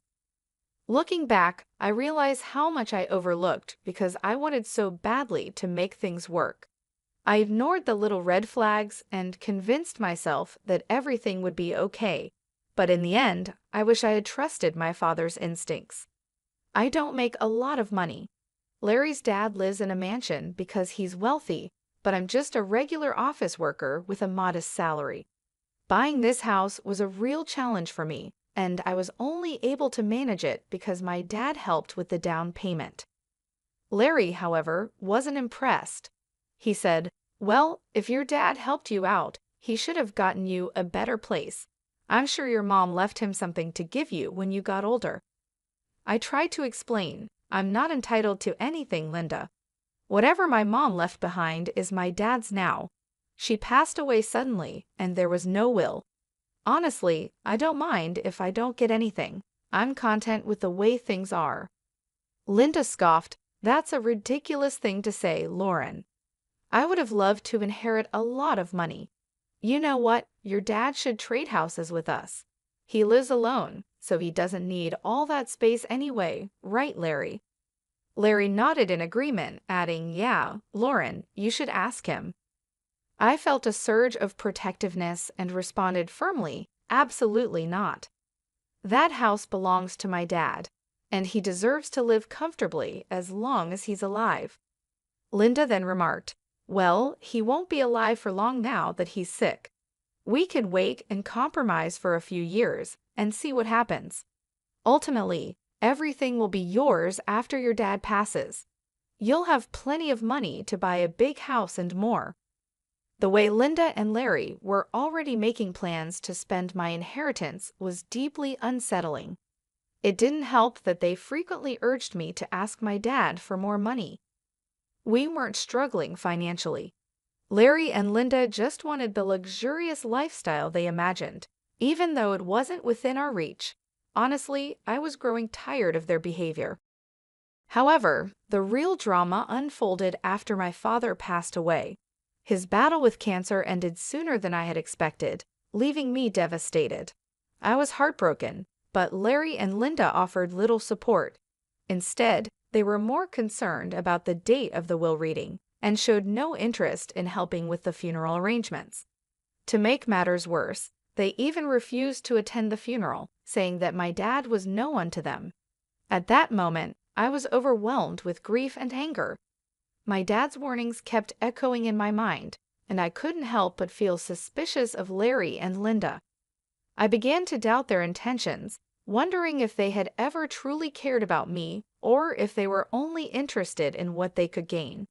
I was starting to worry that Larry and Linda were only interested in my inheritance. When it came time for the reading of the will, they weren't allowed to be present, and they were furious. Larry snapped, "Why on earth aren't we allowed to be there? This is absurd. Brian was my father-in-law." Linda chimed in, equally outraged, "Yes, this is ridiculous. We're family, and we have every right to know what Brian left behind. At the very least, my son should be allowed to be there." I tried to keep calm and explained, "Your son isn't mentioned in the will, Linda, so he doesn't have the right to be there. Why are you two so fixated on the inheritance? You didn't even bother to come to the funeral." It was ironic how suddenly my dad mattered to them when it came to the possibility of getting some money. I was really annoyed with both Linda and Larry, but what made things worse was how relentless they were. As soon as I got back from the will reading, they pounced on me, eager for details. They weren't allowed to see the will themselves, and that only made them more persistent. I was struggling with the grief of losing my father, but instead of offering any words of comfort, they were only interested in one thing. Linda asked bluntly, "So, we've been wondering for a while now. How much inheritance did you get from your parents? You must have received a lot of money. Tell us how much." I looked at them and said, Unfortunately, my parents didn't leave me any money, so I didn't receive anything. Linda's eyes widened in disbelief. What? You didn't get any money, but your parents were rich? They should have left you something. I don't believe you didn't get any money. You're lying to us. There's no way your parents didn't leave you a single penny. Larry joined in, pressing me, no money at all. The will didn't even mention you getting any kind of money. You can't be serious. I sighed and tried to stay patient. No, Larry, there was no money in my inheritance. The lawyer told me that. You can even check my bank balance in a few days and see for yourself. But what about all their wealth? Linda asked, her voice edged with frustration. You're their only child. Who's going to get everything they had? I shook my head and said, I don't know about that, Linda. The lawyer just told me I didn't get any money, and honestly, that's okay with me. It was my parents' money, and it's up to them who they chose to leave it to. Linda looked furious and blurted out, That's ridiculous. You need to fight for that money. It should be yours. There is no money, Larry, I repeated firmly. They didn't have much left in the end, and whatever was left, they gave to charity. They had been planning this for a while. Larry and Linda looked completely taken aback, anger simmering just below the surface. I couldn't understand why they were so upset. I almost gave in and told them everything, but something held me back. There was a growing doubt in my mind that my husband and mother-in-law were up to something that wasn't in my best interest. I decided to wait and see how they would react, but they didn't let up. Larry and Linda kept pressuring me for more information, as if they didn't believe what I had told them. The more they pushed, the more uneasy I felt, sensing that there was more to their behavior than just disappointment over the inheritance. I decided enough was enough. I told them firmly that I didn't get any money and even offered to show them my bank account in a few days. A month passed and nothing showed up. During this time, Larry became more distant and stopped being affectionate. He was always checking my account and constantly hounding me for information about my inheritance. It became clear where this was heading. Finally, one day, I decided to put an end to it. I showed them my bank statements and said, See, I told you that I didn't receive anything. I'm not hiding any secret inheritance money from you. Do you believe me now? Larry looked at the statements and said, Wow, our years of hard work just went down the drain then. So her parents weren't rich, and she didn't even get $3,500 in the will. This is ridiculous. I can't believe this. Linda echoed his sentiment. I can't believe this either, Larry. I stayed in this marriage for nothing. I married Lauren for nothing. It was all a waste of time.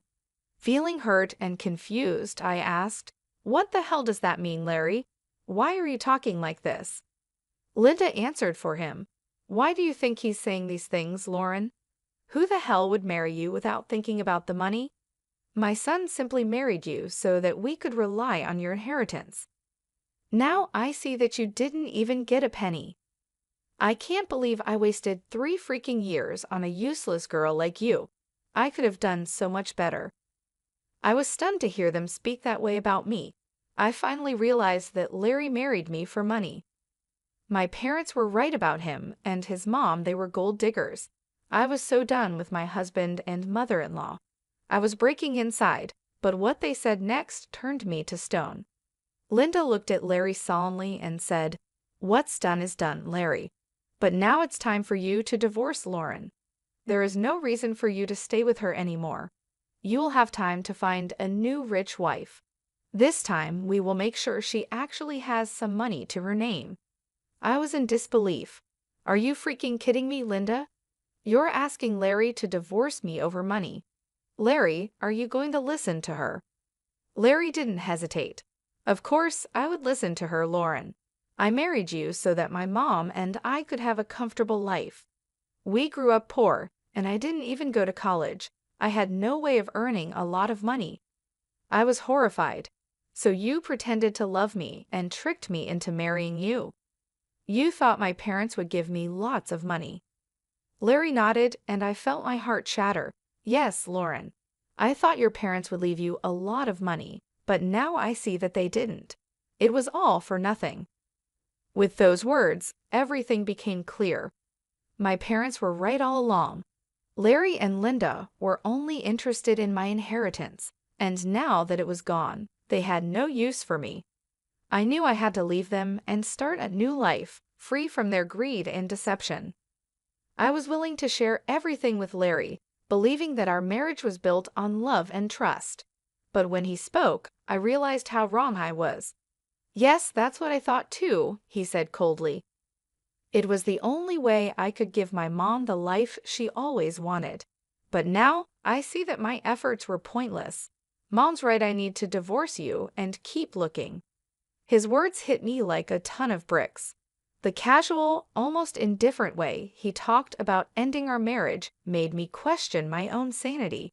How could he be so detached, so unfeeling?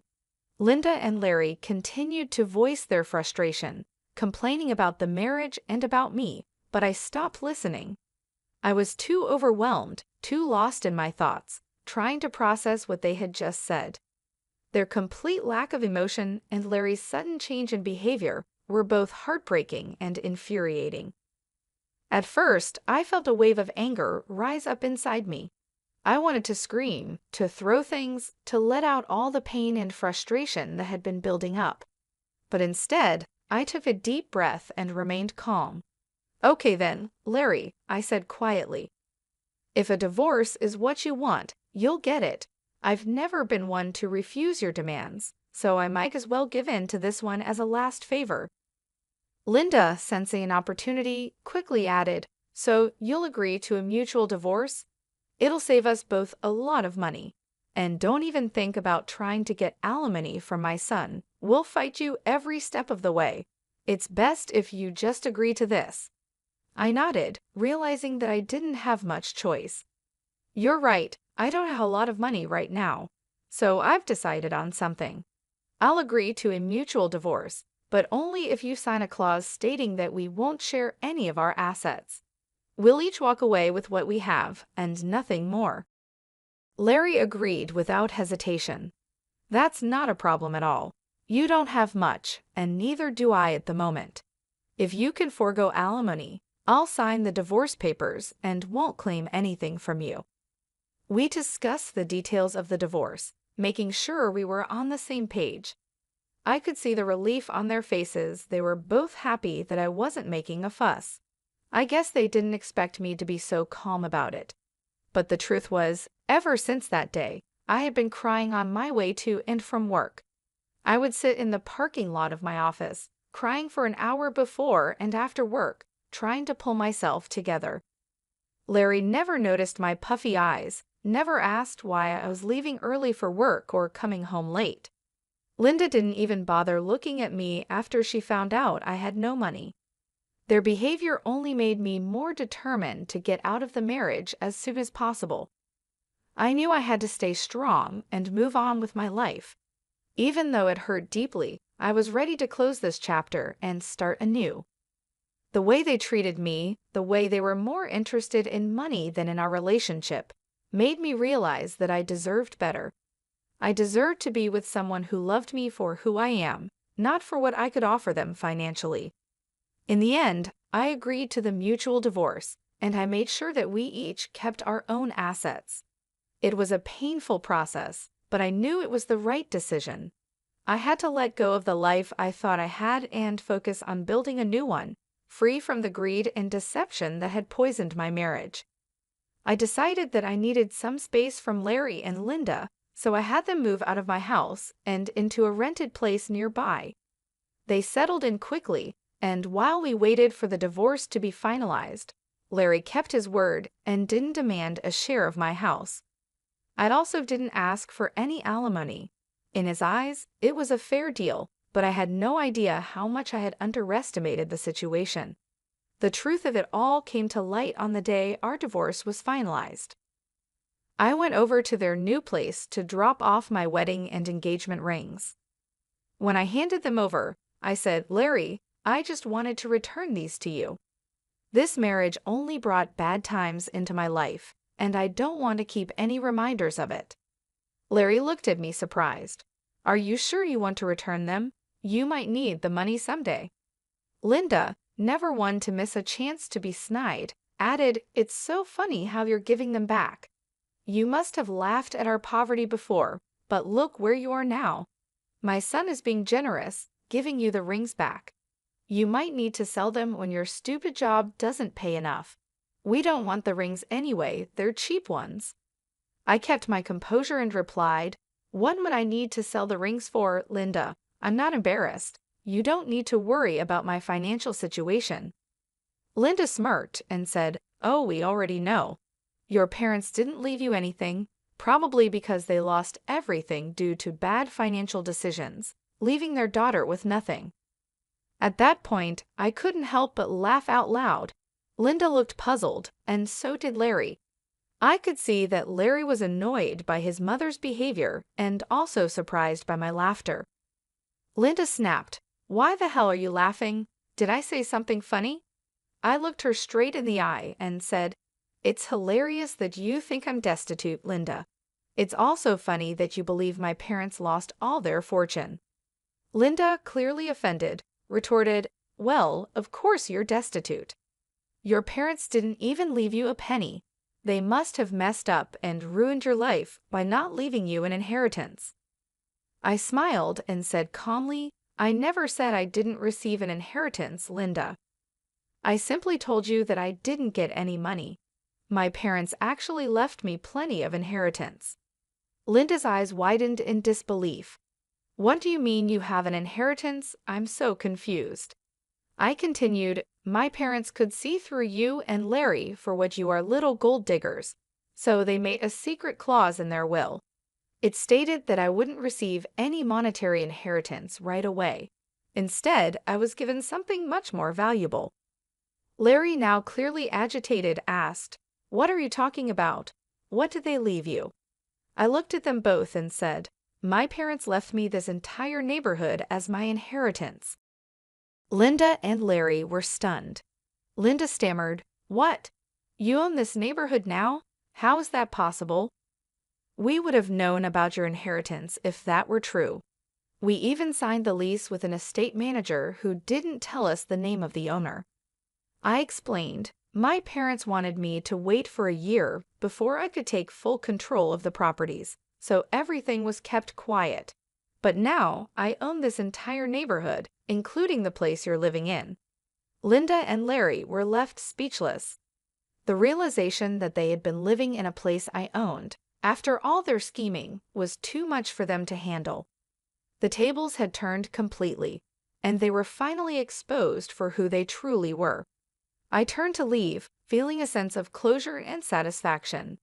I had seen through their greed and managed to come out stronger on the other side. Now I was ready to move on and build a new life, free from their manipulation and lies. I got my inheritance, and my parents wanted me to test if you were with me for love or money. Well, you both failed the test, so now you won't get anything from me. The estate manager was put in charge by my parents to take care of the property before I inherited it. They were very smart, you know. Larry scoffed, That's impossible. I don't believe anything you're saying. You're just embarrassed because you don't have any money left. I replied, Oh really, Larry? Is that what you and your mother think? Why don't you call your landlord and ask him yourself? Linda and Larry quickly called their landlord to check what I had said. Since their landlord was actually the estate manager, he told them everything. When they hung up, they looked shocked and panicked. You lied to us, Linda stammered. You tricked us into thinking you didn't have anything, but you own the entire housing society now. How dare you trick us like this? You wanted to keep all your wealth to yourself, so you made Larry divorce you and sign papers saying he wouldn't take anything from you. I couldn't help but laugh at their nerve. It was finally hitting them how badly they had messed up, and now it was time for some well-deserved karma. I said, It's funny you're accusing me of being dishonest. Larry, you tricked me into marrying you by pretending you loved me. And Linda, you helped him with this plan and even told him to divorce me. If anyone here was scamming, it was the two of you. As for my inheritance, you asked how much money I got, and I answered truthfully. This was all a misunderstanding on your part. Linda tried to reason with me. What's done is in the past. Why don't we try again? We did spend 5 years together, and it would be a shame to throw it all away. I shook my head and said, "So now you want me back in your life? Funny how you were so eager to start fresh with a new girl. I hear you're already seeing someone rich. Don't worry, I'll let her know what a snake you are, Larry." Larry and Linda started begging me not to ruin his new relationship. Larry pleaded, saying that if I wasn't willing to give him another chance, I shouldn't mess up his future. I told him to get lost and also informed them that I would kick them out once the property was officially mine. They panicked and started begging even more. In the weeks that followed, Linda and Larry kept coming to my house, pleading for forgiveness.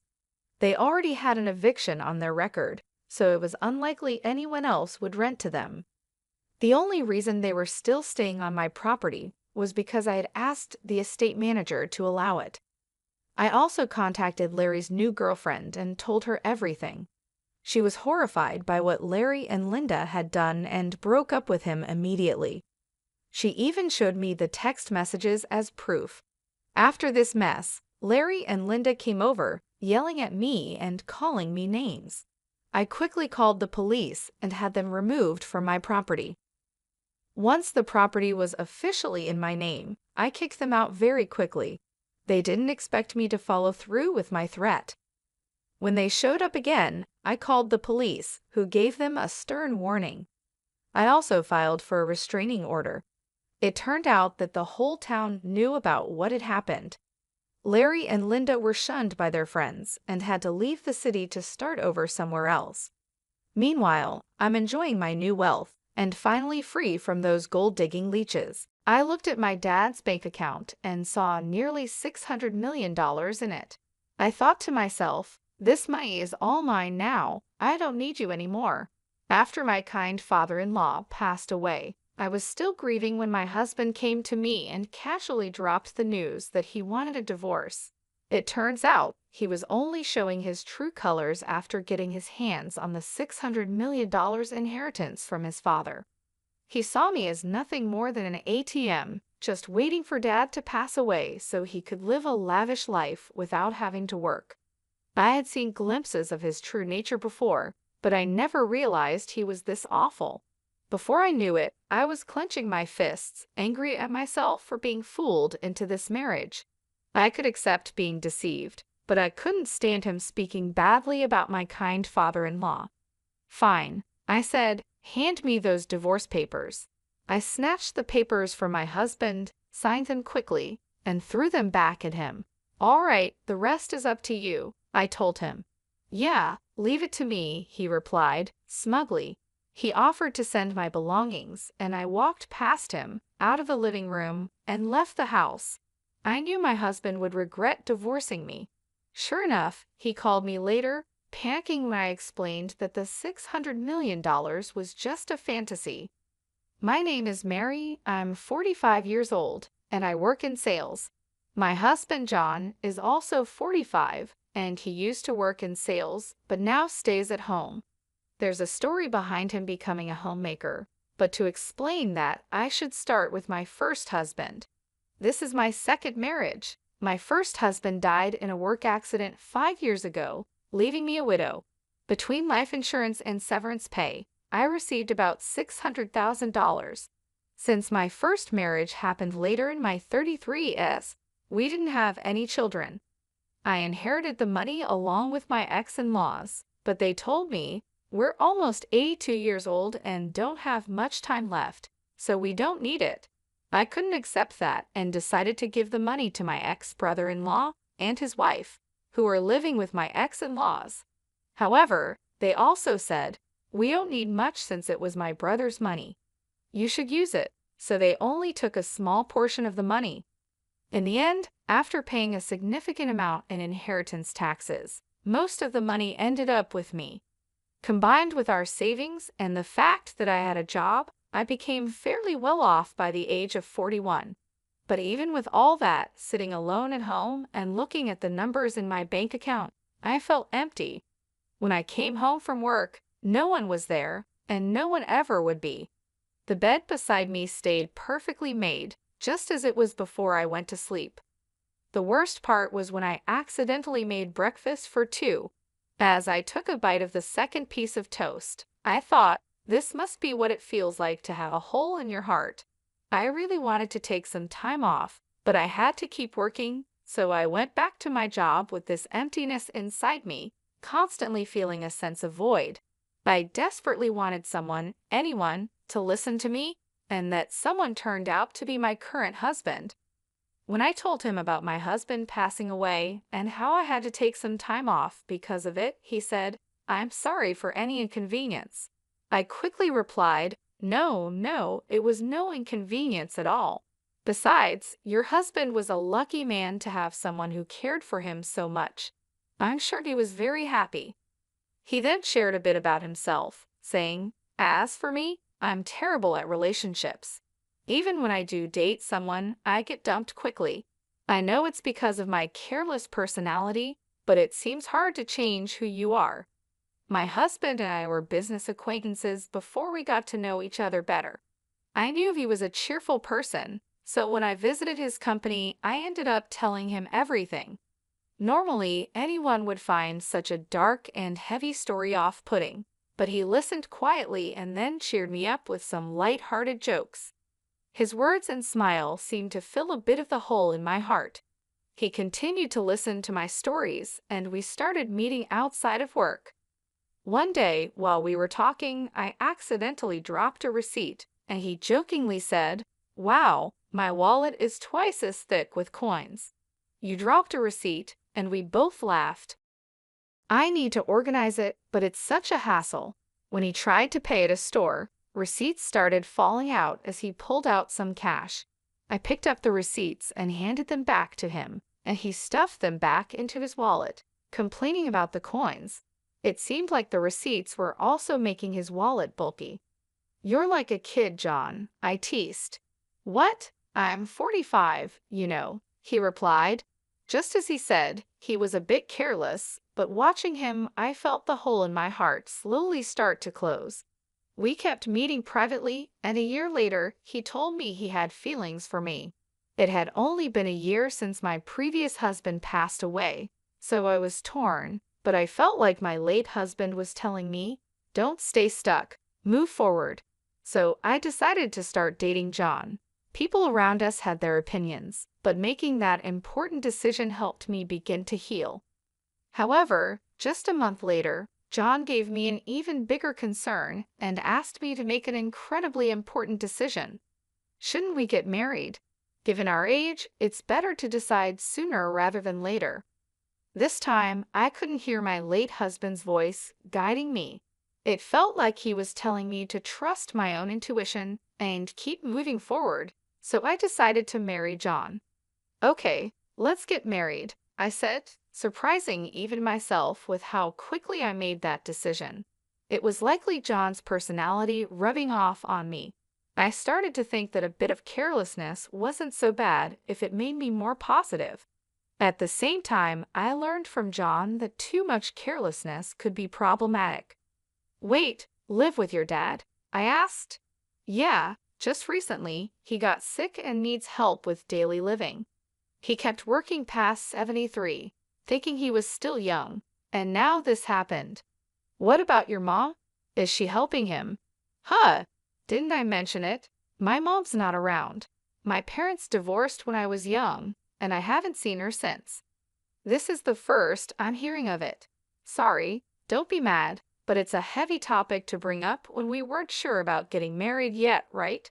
I figured I'd tell you later. Even if you put off talking about living together, you could have told me about your parents. I would have known that living together might be an option." "Well, let's not sweat the small stuff. Just meet my dad and then decide if you're okay with living together. And if I say I can't live with him, we'll figure it out then," John said with a smile, but I couldn't smile back. "I'm not planning to say I don't want to marry you just because I don't want to live together. I just wish he had told me the important things earlier. I thought being careless wasn't so bad, but now I see it's not a good thing after all. In the end, I agreed to meet his father, as John suggested. Then I began to understand what he meant by small stuff. Your house is pretty big, I said. Just a bit. It's just me and Dad, so we have some extra rooms. If you move in, you can use any of the spare rooms, John replied. I was about to meet his dad for the first time, so I was a little nervous. Ignoring my feelings, John opened the gate and walked towards the front door. His house was 3 stories high, slightly bigger than the neighboring houses. Living there with just the 2 of them seemed quite luxurious. That's what I thought, but John seemed dissatisfied. Dad's so stingy. He should have built a bigger house, he muttered to himself. But I was too nervous about meeting his dad to confirm what he said. Dad, I brought her. This is Mary, John said. Nice to meet you, I said. Sorry to greet you from bed. It's been hard to move lately, his dad replied. Please don't strain yourself, I said.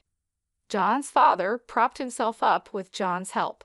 He wasn't bedridden, and it seemed he could get up and walk slowly with a bit of help, so he could manage with some assistance. Despite his physical issues, his father seemed sharper than I expected. So, Mary, you're in sales for office equipment. With the move to paperless offices, selling the hardware must be getting tougher, right? His dad asked. Yes, industry-wide, equipment sales have been declining for about 11 years, so everyone is focusing on new services or business expansion, I replied.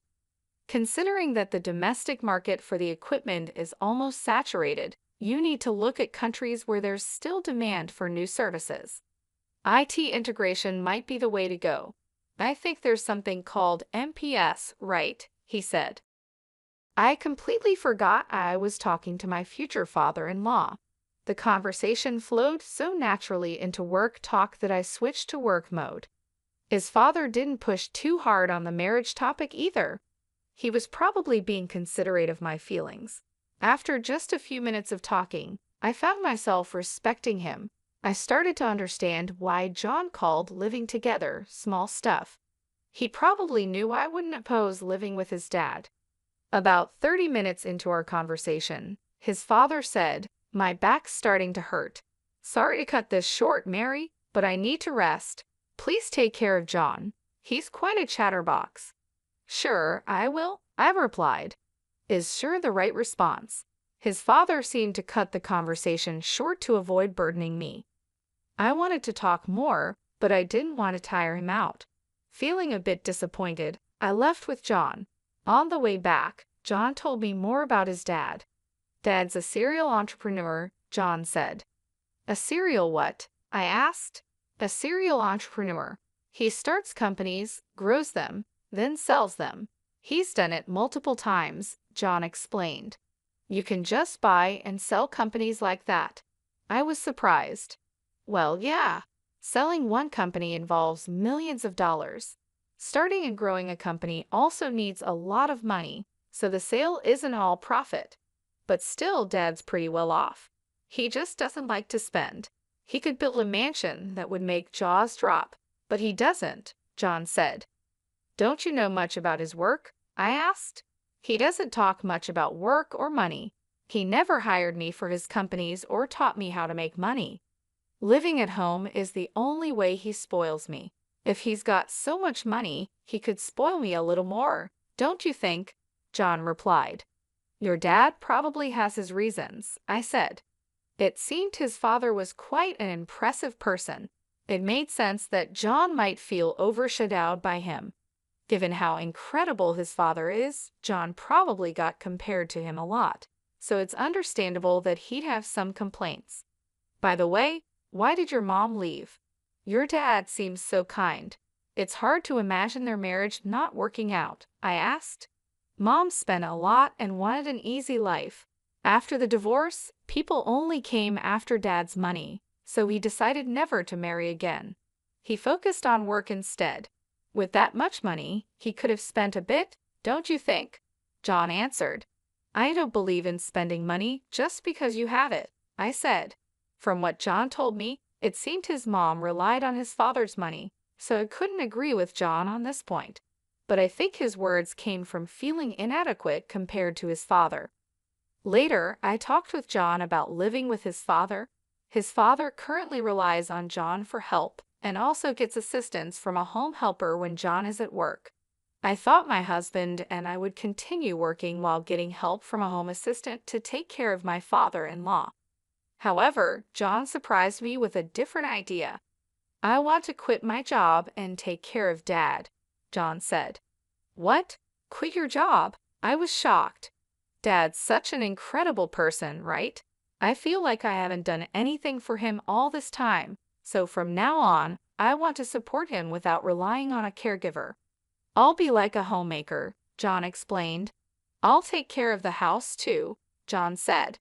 "Are you sure you won't regret quitting your job?" I asked. "I'd regret not doing anything for Dad more. I can go back to work after he's gone," he replied with a small smile. "That joke isn't funny," I said, feeling worried. I thought my husband might resent his father, but it turned out that wasn't the case. Despite everything, he really cared for his dad. "If you're going to be a homemaker, you better handle the housework properly," I warned. "Leave it to me," John said, puffing out his chest confidently. Since my father-in-law would cover his own expenses and my income would be enough for the two of us, I decided to leave the housework to my husband. When we got married and started living together, everything went as planned. I worked and John took care of the house. He managed the chores, handled the finances, and supported his dad. When I tried to help, he would say, "You're tired from work. I'll handle the house stuff. You rest." My father-in-law remained kind and shared many valuable stories with me. Our second marriage was going well. However, I noticed that my father-in-law would sometimes frown when he saw John doing housework. A month after we started living together, John began slacking off with the house chores. "You're sleeping on the couch again. You've been there all day, haven't you?" I asked. "No way. I went to the fridge when I was thirsty and to the bathroom too," John said, trying to defend himself. "That's not what I mean. What about dinner? Did you go grocery shopping?" I asked. "Dinner's ready. Don't worry," he replied. I glanced at the kitchen, but there was no sign of any cooking. All I saw was an empty container on the dining table. It was clear he had been lazy all day. From this, I realized what John meant by "dinner's ready." Perfect timing, the intercom rang, and John grabbed his wallet and headed to the door. I was too stunned to say anything. John had only handled the housework diligently for the first 3 weeks. After that, he gradually stopped doing anything, and I ended up cooking, cleaning, and doing the laundry. It's typical for someone with a careless personality to start strong and then quickly slack off. Caught up in the excitement of getting married, I hadn't foreseen this. My father-in-law, on the other hand, must have predicted it early on, which is why he frowned when he saw John doing housework.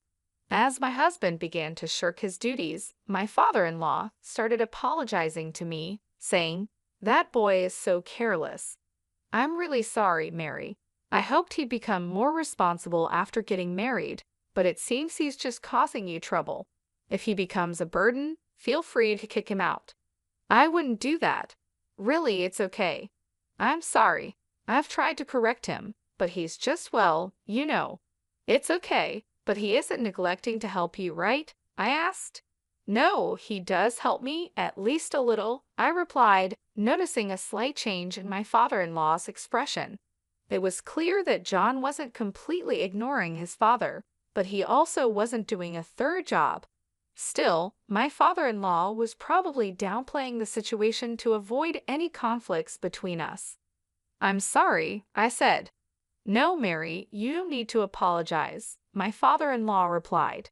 With just one word, "sorry," he seemed to understand what I was feeling. We both apologized, and there was a bit of awkwardness between us. To break the tension, my father-in-law quickly changed the subject with a brighter tone. "Oh, I'm doing some end-of-life planning and need your help. I'm not confident in John handling it." End-of-life planning. It's not as negative as it sounds. I just want to avoid any trouble later. Got it. If there's anything I can do, I'd be happy to help. Talking about John made us both cautious, so we ended up avoiding discussions about him and housework. It was an uncomfortable way of being considerate, but there were also thoughtful gestures that made me happy. Is there anything inconvenient at home? My father-in-law asked. Not really, but the bathroom could use some fixing.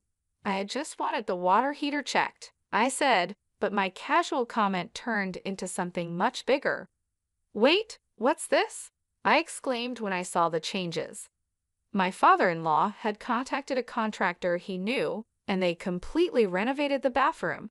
Not only were the tub and shower replaced, but the walls and floors were redone with special coatings to resist grime, and the drain was redesigned to make cleaning easier.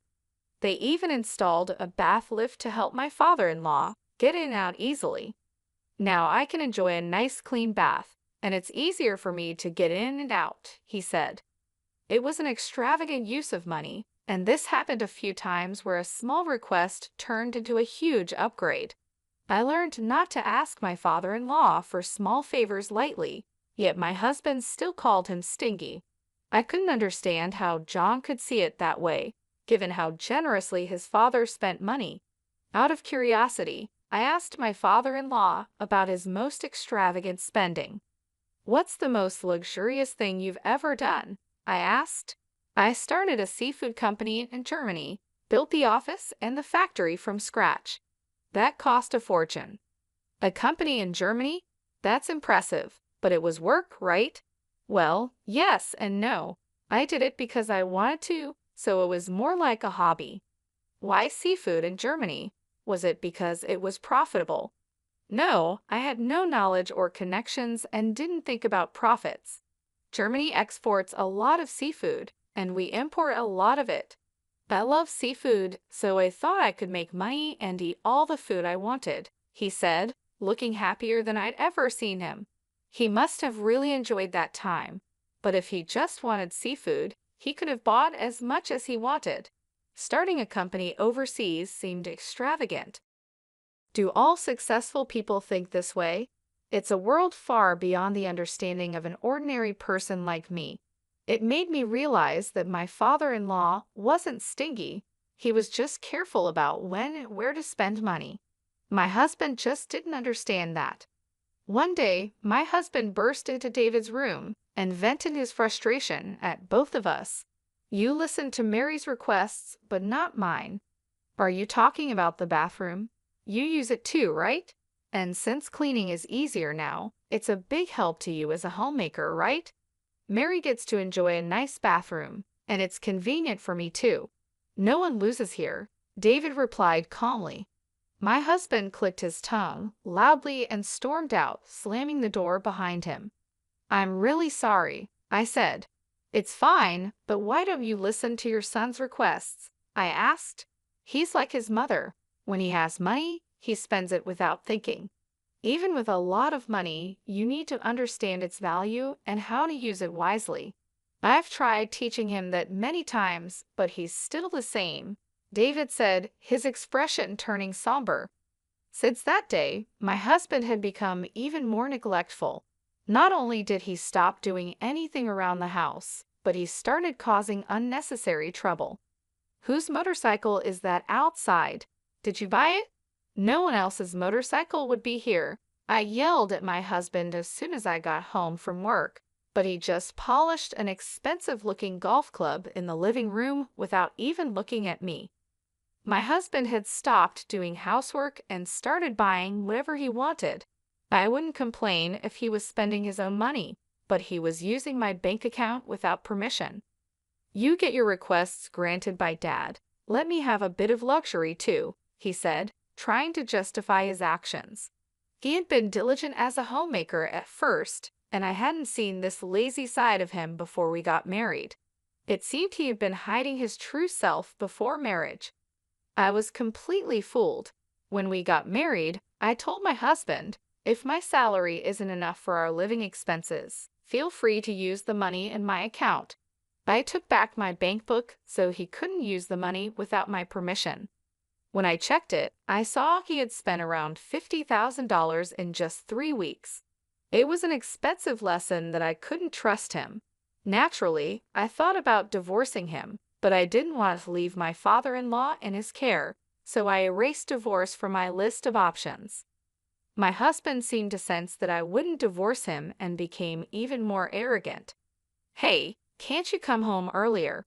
I've been waiting for dinner all this time," he complained, treating the living room sofa like his personal nest and hardly moving from there. Of course, he did no housework at all. What does being a homemaker mean? I was starting to lose my understanding of it. He had said he didn't want to rely on a home assistant and wanted to be a good son, but he ended up hiring a caregiver again. Honestly, this made me feel better knowing my father-in-law wasn't left to my lazy husband. I decided to avoid my husband as much as possible, thinking, let sleeping dogs lie. With this mindset, the year flew by quickly. Then a significant event happened for both me and my husband. Thank you for everything. My father-in-law passed away just before turning 81. The time I spent with him was short but incredibly meaningful to me. It felt like we had spent 11 years together. Even after the funeral, I couldn't pull myself together and felt a deep void in my heart. As I sat in the living room, lost in emptiness, my husband walked in with a cheerful expression. "Hey, let's get divorced." What? That single word snapped me out of my daze. He was waving the divorce papers in my face. It wasn't a misunderstanding or a joke. I found Dad's bank account. Guess how much is in it? Nearly $600 million, so this money is all mine. You're no longer needed, ATM. When Dad collapsed a year ago, I didn't want to deal with taking care of him, so I looked for a wife. I figured you'd be an easy catch since you were grieving the loss of your previous husband. I see, so that's why you were in such a hurry to get married. That's part of it, but then I changed my strategy. You inherited money from your late husband, right? You never talked about it, but I figured his retirement and insurance would be substantial. I took care of Dad while you acted as the ATM until he passed away. It was easier than working. Now that Dad's gone, I'm set for a lavish life with his inheritance. Do you think you can get away with this? I asked, feeling the anger rising. Of course, I'm his son, so it's only natural I inherit his wealth. He worked until he collapsed, and I thought he'd live until 87, but he died sooner than expected, so I'm lucky, he replied smugly. I realized I was clenching my fists. It was my fault for being tricked into marrying him, and I could accept that.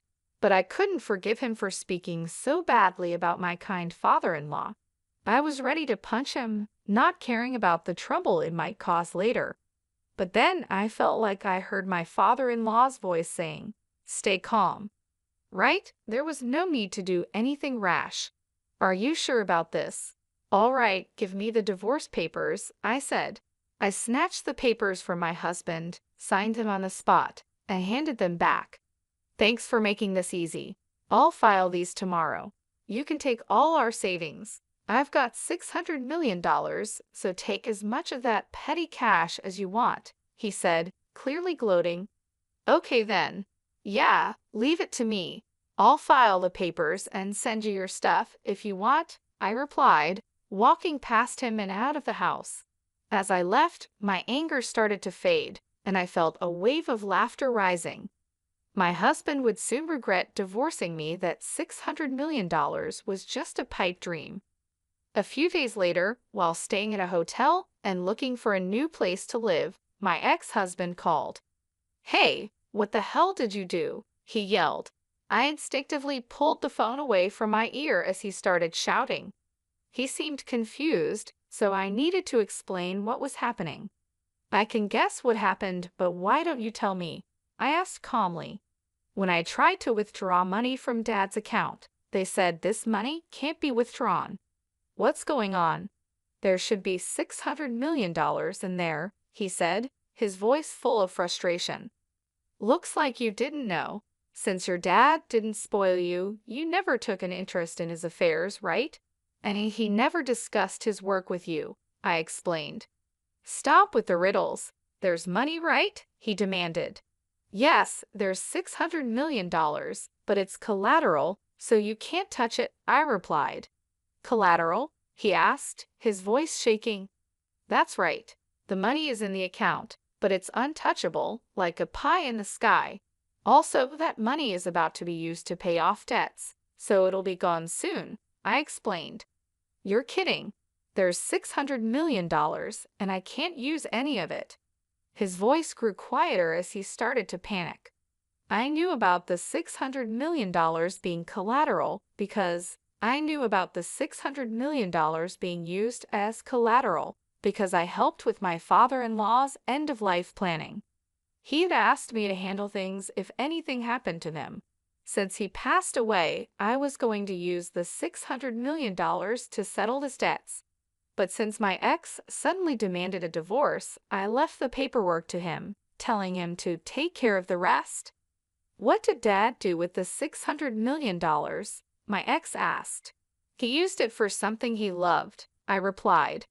What does that mean? He asked, confused. At over 72, Dad decided his next job would be his last and used his savings for something he enjoyed, that seafood processing and distribution company in Germany he always talked about.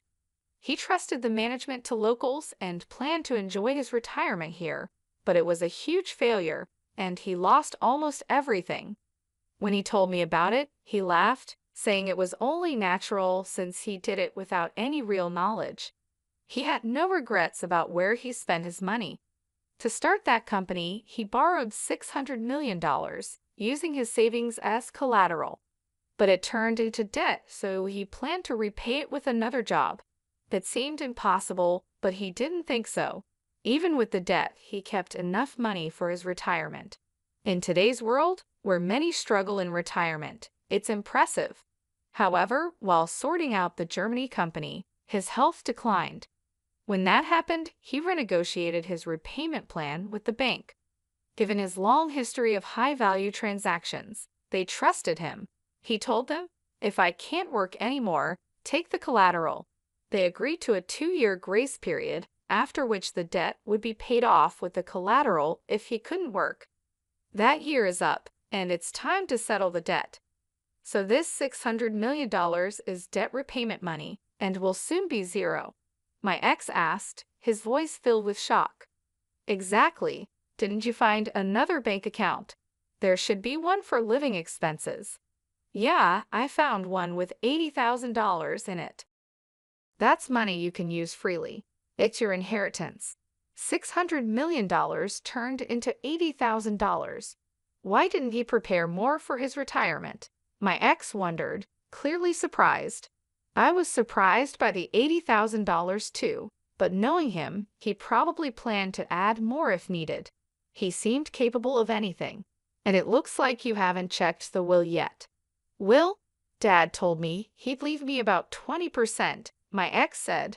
We're divorcing, so you could contest it as infringing on your rightful inheritance, but I'd like to honor his wishes. I hope you'll agree to the 20%, I said, noticing he was breathing heavily. He thought he'd get $600 million, but the amount kept shrinking, and now he was panicking. Why did he waste so much money? He could have bought anything with $600 million, my ex yelled, frustrated. Yelling at me won't change anything. He was happiest when he talked about that time, so he had no regrets. It was his money, and he used it. He planned to repay the debt himself, so no one can complain. You just jumped to conclusions and got ahead of yourself, I replied. Why are you so panicked? I asked. The truth is, I thought I'd get $600 million, so I spent all my own money. My account is empty, he admitted. What? Seriously? I was shocked. My ex-husband had been spending money he didn't even have yet. Now that we were divorced, he couldn't rely on my savings anymore, and he was currently unemployed. I finally understood why he was so panicked. Still, you have a roof over your head and a house, so you can rebuild your life, right? I suggested. I'm almost 54, unemployed, and have only a little savings. What's going to happen to me? Please help me, he pleaded. Me? You have savings and a job, don't you? Why should I help an ex-husband? You're suffering the consequences of your own actions, I said firmly. Please, let's pretend the divorce never happened, he begged, but I ignored his pleas and hung up the phone. Having a careless personality is definitely not a good thing. With that thought, I went back to looking at property listings. Surprisingly, my ex-husband did follow through with the will and gave me $40,000 from my father-in-law's inheritance. That made up for the money he had taken from me. He probably thought it was too much trouble to fuss over $40,000 after dealing with the $600 million situation. He also apparently started working in sales again, but he didn't seem to be taking it seriously. The shock of not getting the $600 million affected his motivation, leading to frequent mistakes. After a month of struggling under the scolding of younger supervisors, he saw his paycheck and lost motivation, comparing it to the $600 million he missed out on. He quit after just a month and is now a part-time worker, barely making enough to get by. But with that, his savings of $600,000 won't increase. In fact, it'll probably decrease. I wonder if he's thinking about his retirement? Well, whatever trouble he gets into now is not my concern. There's no ATM for him anymore. He'll have to work hard. I rented a small condo and started living on my own. I put the $40,000 from my father-in-law into my bank account. I consider it a kind of talisman, so I don't plan on spending it. Seeing it in the account feels like I'm carrying a bit of my father-in-law's work spirit with me, which motivates me. Today, I'll draw strength from him and do my best at work. The moment I heard Jack's voice filled with contempt, my heart sank. I was standing at the bottom of the stairs in our two-story house, a place that once felt like a haven of love. Now, it was a stage for my humiliation. Yeah, Mom, Amy is really getting on my nerves. Jack's voice drifted down the stairs, tinged with annoyance. She thinks she's the boss just because she's the main breadwinner now. It's laughable. I clutched the banister, my knuckles whitening. This wasn't the first time I felt dismissed by Jack, but hearing him belittle me to his mother, Maria, was a new low. I know, right? She's so full of herself lately. Maria's voice crackled through the phone speaker. You should show her she's not irreplaceable. Maybe meet someone younger, more fun. A cold laugh escaped Jack.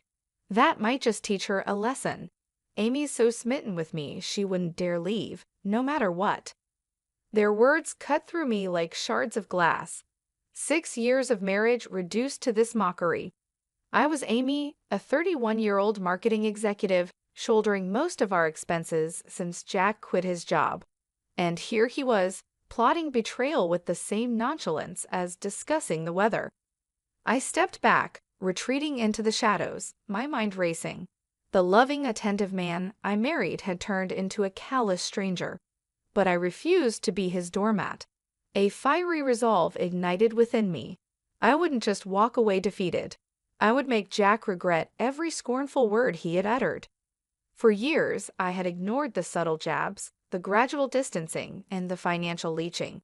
But no more. As I stood there, a plan began to take shape in my mind, a plan to reclaim my life and my dignity. I waited until Jack ended the call and came downstairs, his face changing into a mask of faint affection as he saw me. Hey, honey, he said, planting a hollow kiss on my cheek. How was your day? His casual demeanor was a slap in the face. It was fine, Jack, I replied, my voice steady despite the storm raging inside. I just need to rest. It's been a long day. He shrugged, oblivious to the seismic shift happening right in front of him. Sure. I'll be watching the game. Don't wait up, Jack said as he lounged on the sofa with the remote in hand.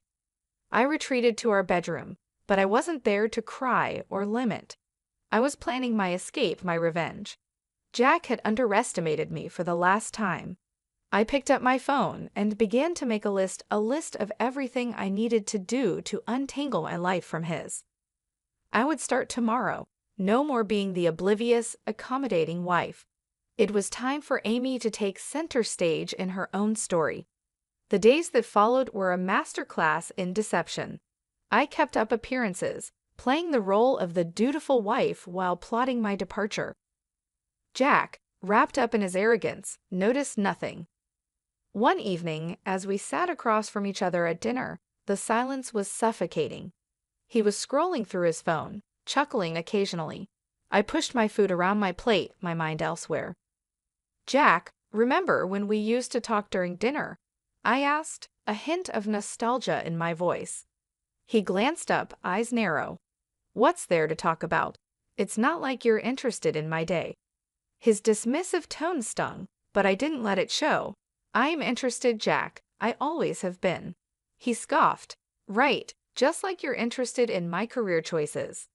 I clenched my fists under the table. "I supported your decision to quit your job, Jack. I just didn't expect to become the only one working." Jack laughed, a cold, harsh sound. "Oh, come on, Amy. You love being the martyr, don't you? The hard-working wife supporting her lazy husband." The accusation was ridiculous, yet it revealed his twisted perception of our marriage. "I never saw it that way, Jack, but I can't deny feeling alone in this relationship." His expression hardened. "Maybe you should find someone who can give you what you need. I'm clearly not enough." The words were a slap in the face, but they fueled my resolve. I was done being the victim in this twisted game. As the days passed, I began moving my personal belongings out of the house, little by little. I opened a separate bank account, redirecting my salary there. Every step was calculated and discreet. One night, as I lay in bed next to Jack, his snoring a constant reminder of our fractured union, I whispered to myself, "Not for much longer." I rose early the next day, my heart heavy but determined. As I was leaving for work, Jack called out from the kitchen, his tone unusually soft. "Amy, wait. Are we okay?" I paused at the door, my back to him. "We're fine, Jack. Just the usual stress." The lie tasted bitter on my tongue, but it was necessary. I couldn't let him know what I was planning, not when I was so close to breaking free. That day at work, I made the final arrangements. I contacted a realtor and asked about a small apartment in a quiet part of town, a fresh start, a clean slate. I came home that evening to find Jack sprawled on the sofa with a beer in hand. "You're late," he remarked, his tone accusatory. I shrugged off my coat, keeping my face neutral. "Work was hectic, you know how it is." He snorted.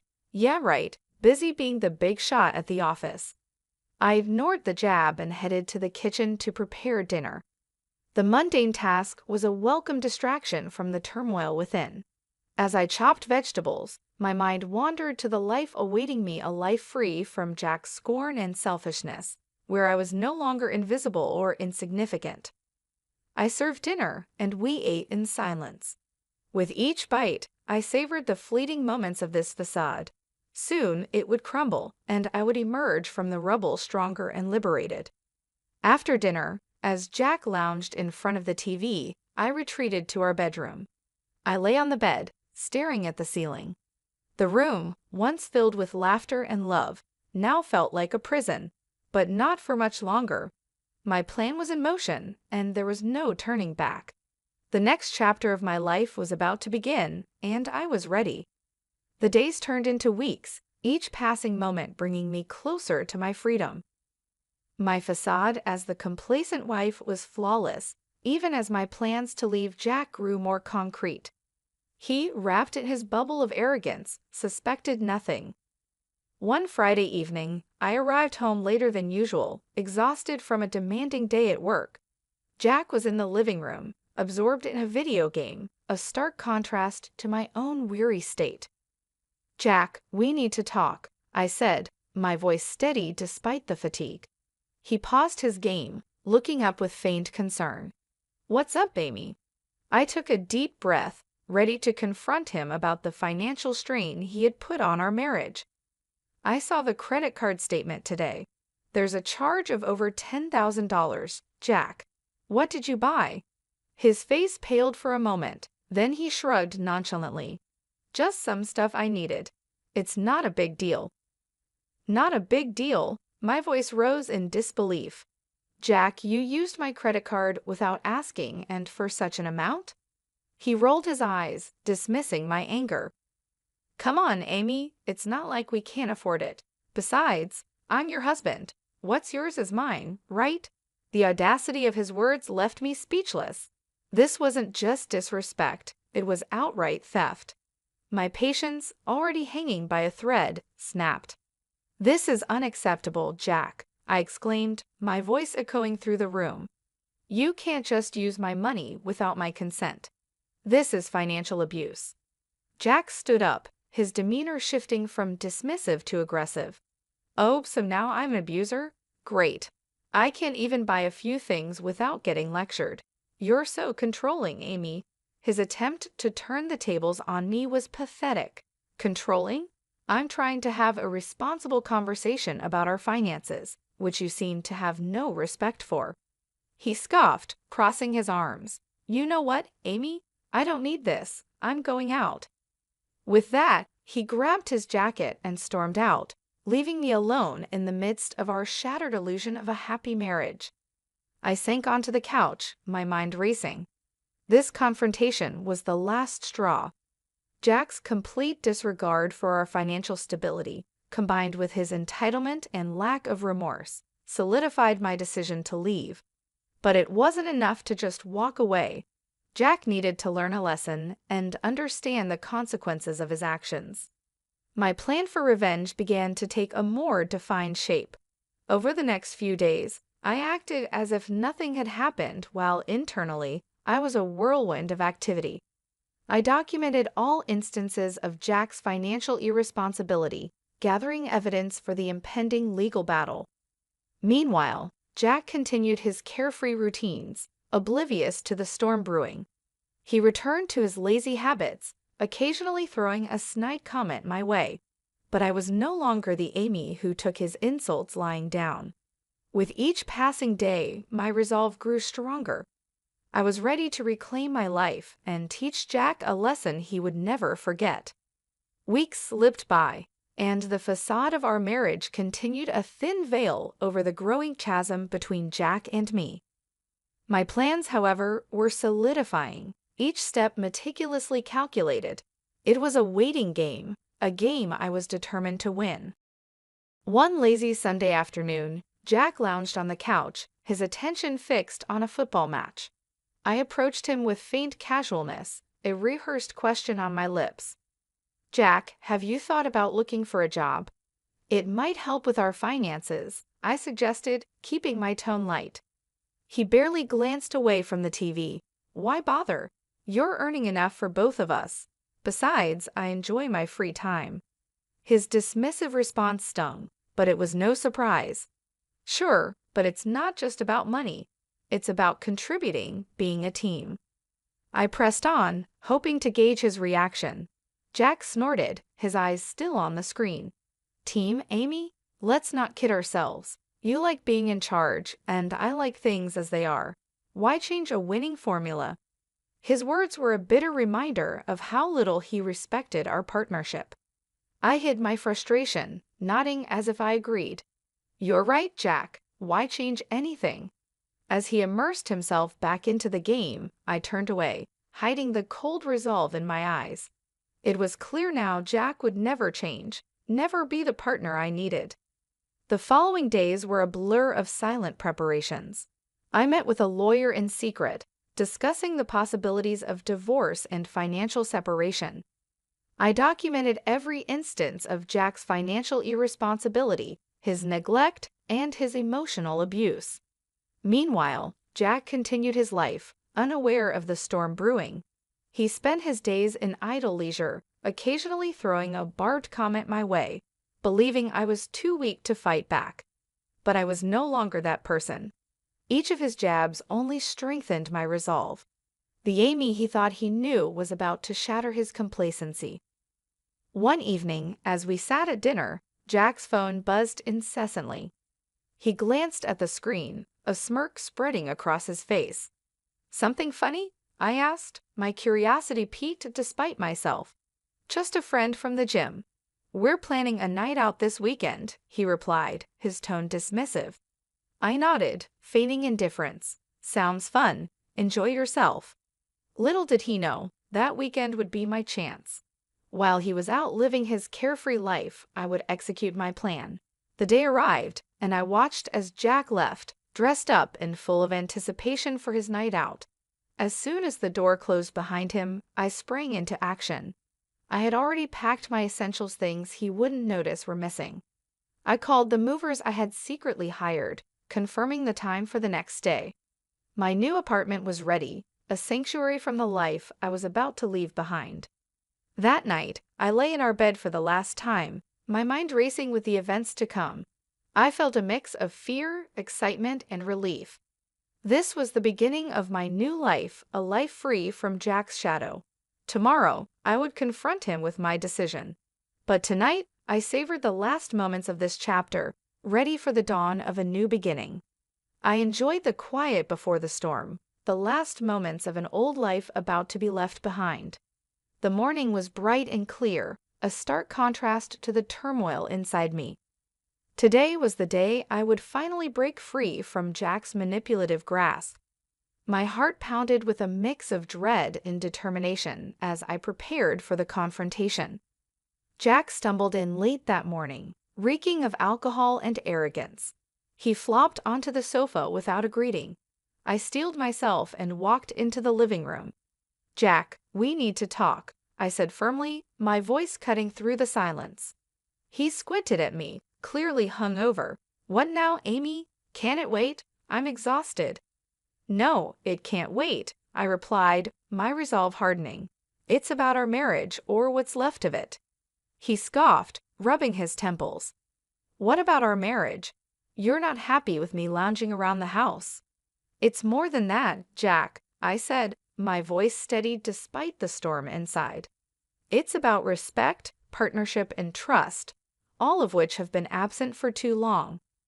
Jack sat up, a sneer forming on his face.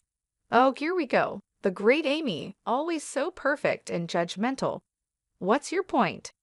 I took a deep breath, bracing myself for the truth I was about to unleash. "My point, Jack, is that I'm done. I'm leaving you." His expression shifted from disdain to disbelief. "Leaving me? You're joking, right?" I shook my head, a sense of liberation washing over me. "No joke, Jack. I can't live like this anymore. I refuse to be treated as an afterthought, a bank account for your whims." Jack's face reddened, a mix of anger and wounded pride. "You can't leave me, Amy. You think you can do better? You think you'll find someone who will put up with your controlling ways."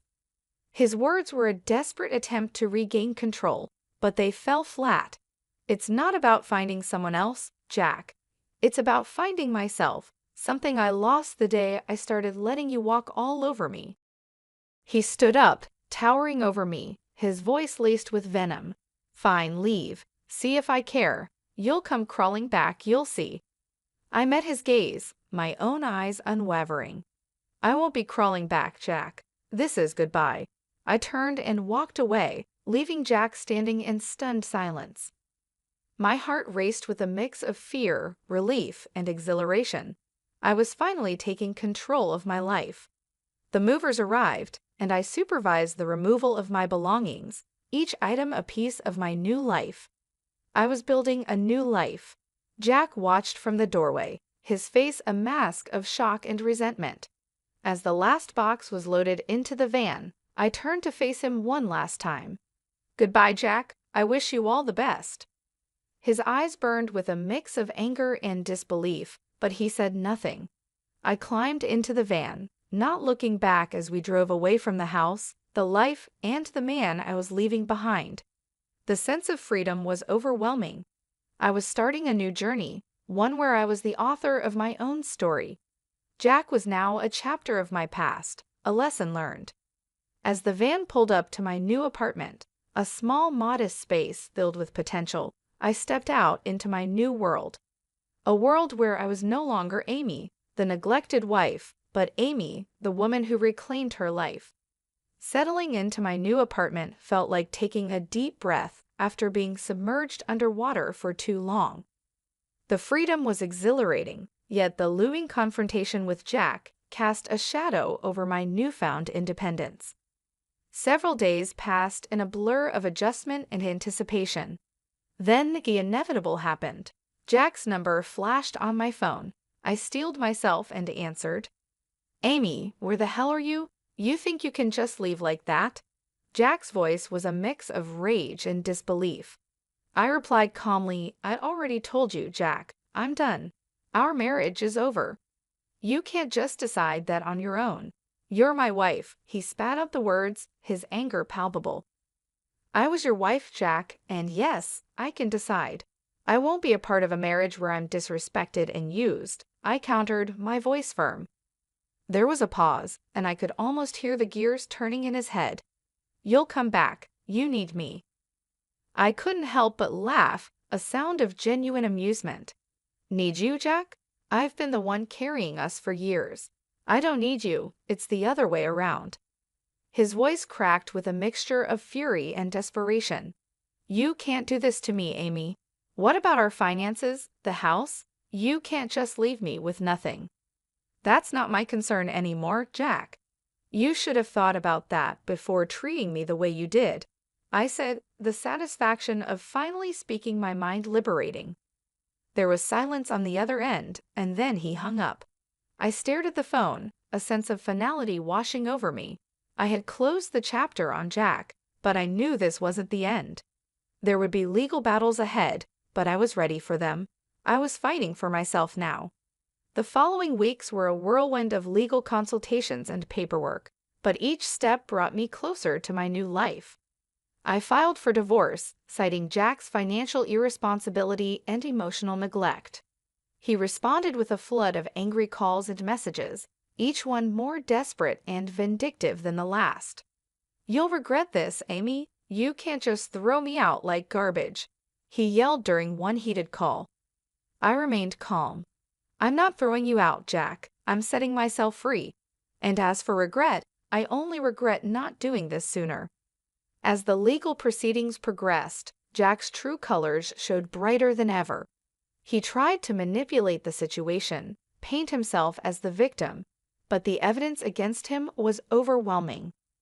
The day of the final hearing arrived, and I stood in the courtroom, a mix of nerves and determination. Jack was there, his face a mask of defiance and resentment. The judge reviewed our case, the documentation of Jack's financial abuse, and my testimony about our marriage's breakdown. The verdict was swift and in my favor. I was granted a divorce and a fair settlement. Jack's face contorted with rage as the judge announced the decision. "This isn't fair. She can't just take everything from me." But his protests fell on deaf ears. The decision was final. I walked out of that courtroom feeling lighter than I had in years. I had won not just the case but my freedom. As I started my car and drove away from the courthouse, I didn't look back. Jack was a part of my past now, a reminder of what I had overcome. Ahead of me lay a road of possibilities, a future where I was in control. I smiled to myself, a sense of peace settling over me. The battle was over, and I had emerged victorious. It was time to start living my life on my own terms. The days following the divorce were a mix of relief and rebuilding. I, Amy, had stood up for myself in a way I never thought possible. Yet the echoes of my broken marriage with Jack lingered, a reminder of the battles I had fought. I was settling into my new life, embracing the peace that came with it, when my phone rang one evening. The screen flashed Jack's name, a ghost from the past I thought I had left behind. Reluctantly, I answered. "Jack, why are you calling?" His voice came through, laced with bitterness. "You think you can just take everything from me and walk away, Amy? You've ruined my life." I took a deep breath, keeping my composure. "Jack, the court made its decision. It's time for both of us to move on." He scoffed. "Move on? How can I move on when you've left me with nothing? I'm struggling to make ends meet because of you."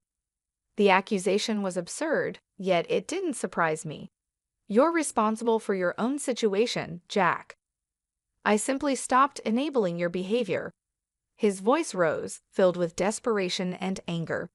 "You owe me, Amy. After everything I did for you, you owe me." I felt a twinge of anger but kept it in check. "You did nothing but take me for granted, Jack. I don't owe you anything." There was a pause, then his voice came through quieter but still venomous. "You'll pay for this, Amy. You haven't seen the last of me." I ended the call, a sense of unease settling over me. Jack's threats were likely empty, but they reminded me of the man I had once loved, now a stranger consumed by bitterness. Weeks passed, and I threw myself into my work, finding comfort in the routine. My colleagues noticed the change in me, the newfound confidence and determination. I was promoted, a recognition of my hard work and resilience. But as I climbed the corporate ladder, Jack's shadow loomed.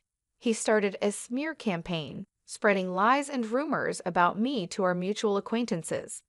I heard whispers of his accusations, painting me as the heartless ex-wife who had stripped him of everything.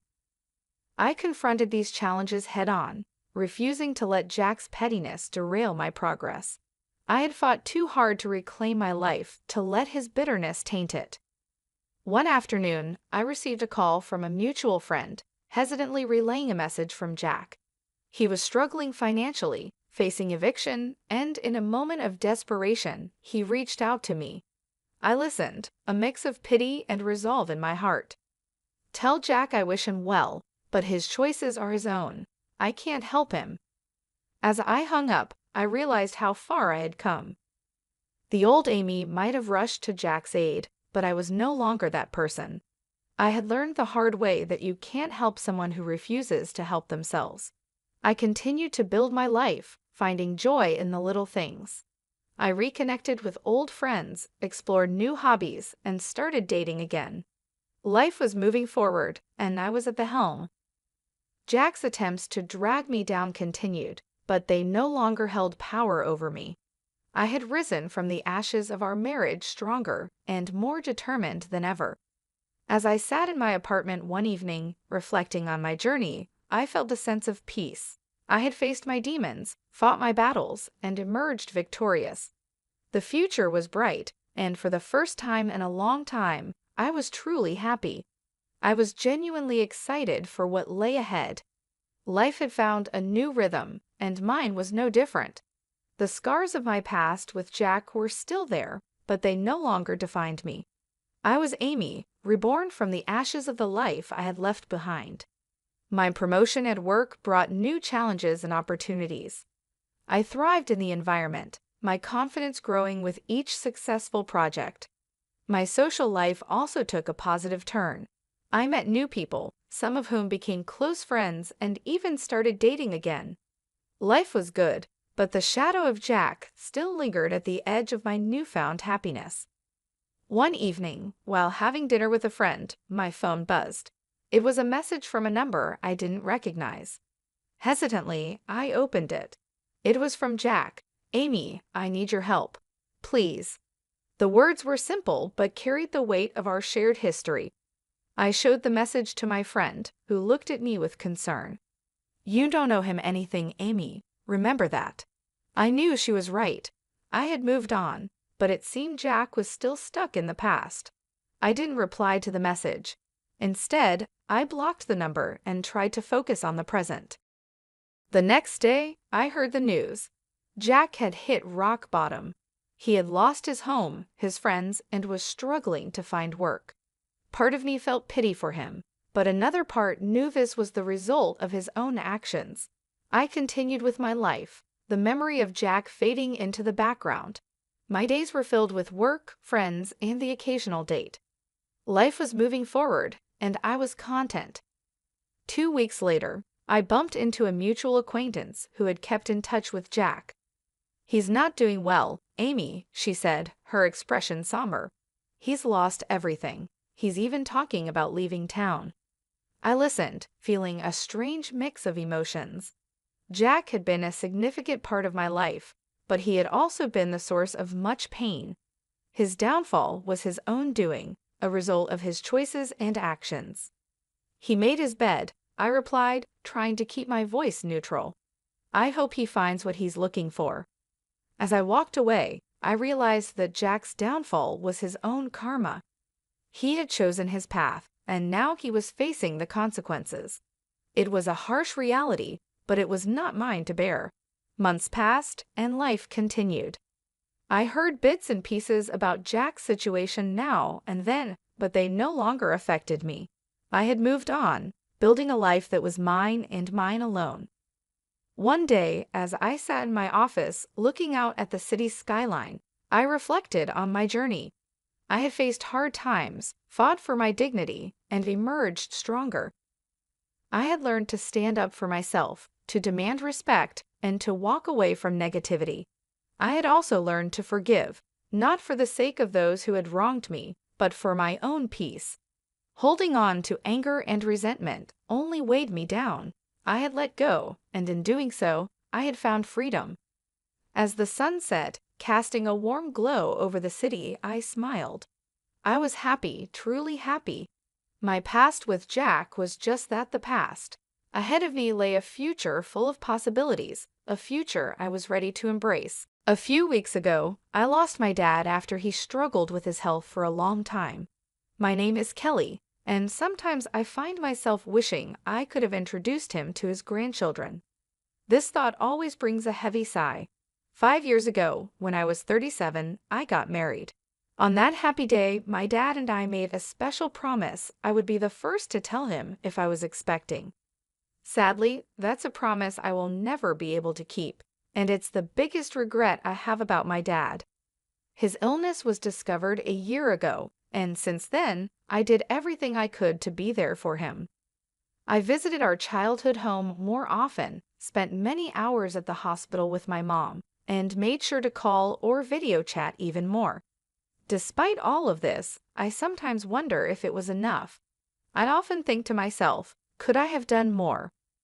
Lost in thought, I whispered these words, and my mom, always supportive, comforted me, saying, "Kelly, you did everything you could.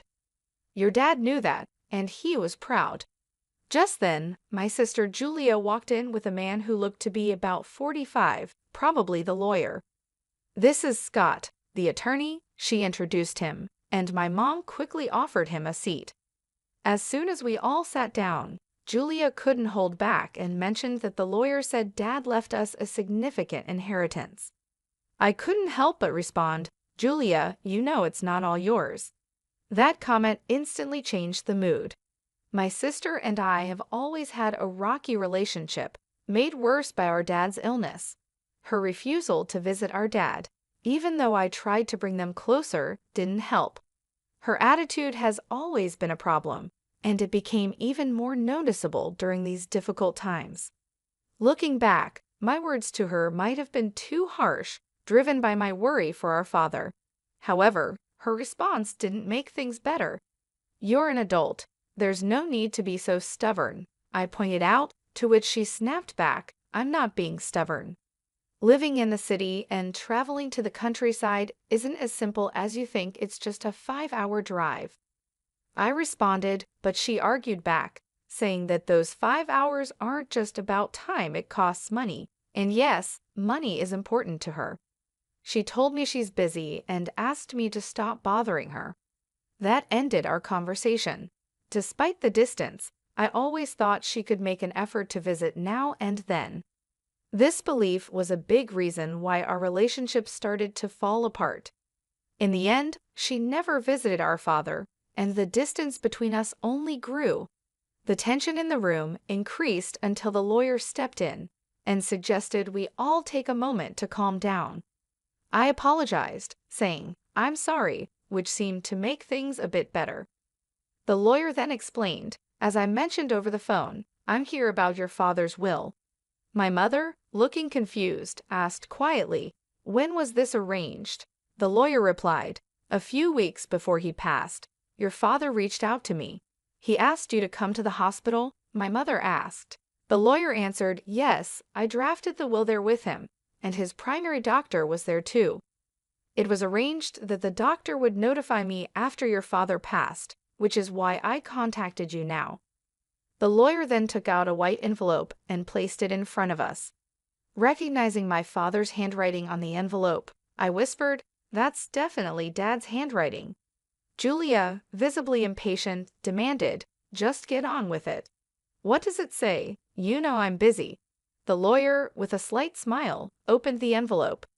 Inside, there was a single piece of paper outlining the inheritance, the house, some land, some savings, and a storage shed.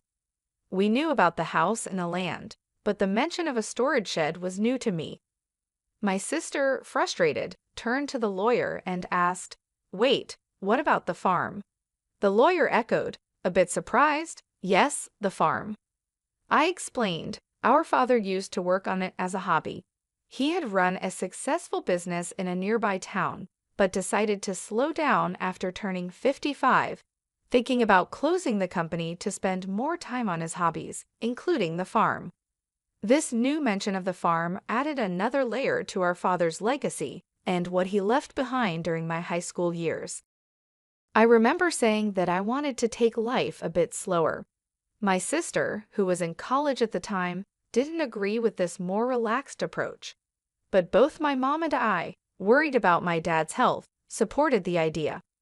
"Don't worry about money, Julia. We've got plenty of savings," my dad reassured her. Though hesitant, she eventually agreed. After that conversation, my dad did wind down his business and started farming close to our home. "There's something fulfilling about working with the land," he would say, his face lighting up with joy. Seeing how happy he was made me feel that we made the right choice, though Julia seemed less convinced. Despite promising to come back home after graduation, Julia chose to build her career near her university and eventually married the CEO of an IT firm she met through her job. That's how things were when my father took up farming until his health started to decline. Julia insisted that the farm be included in the inheritance. At her insistence, the lawyer checked the documents and found that the farm was actually leased land. I had mistakenly thought we owned a large piece of land. Julia seemed disappointed by this discovery, but knowing little about farming ourselves, I felt it might be for the best. The discussion then turned to how the inheritance would be divided. "The house and the surrounding land will go to the wife," the lawyer said. Julia smirked, probably thinking about how the remaining assets would be split. "The rest, including the savings and the storage shed, should be divided between you three," the lawyer suggested.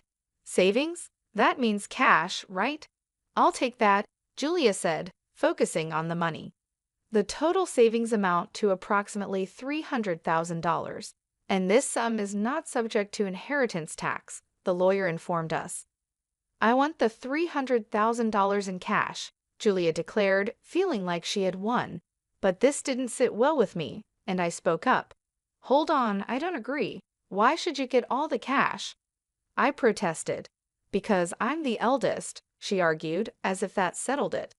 "Fine, you can have the storage shed. What's that even worth anyway?"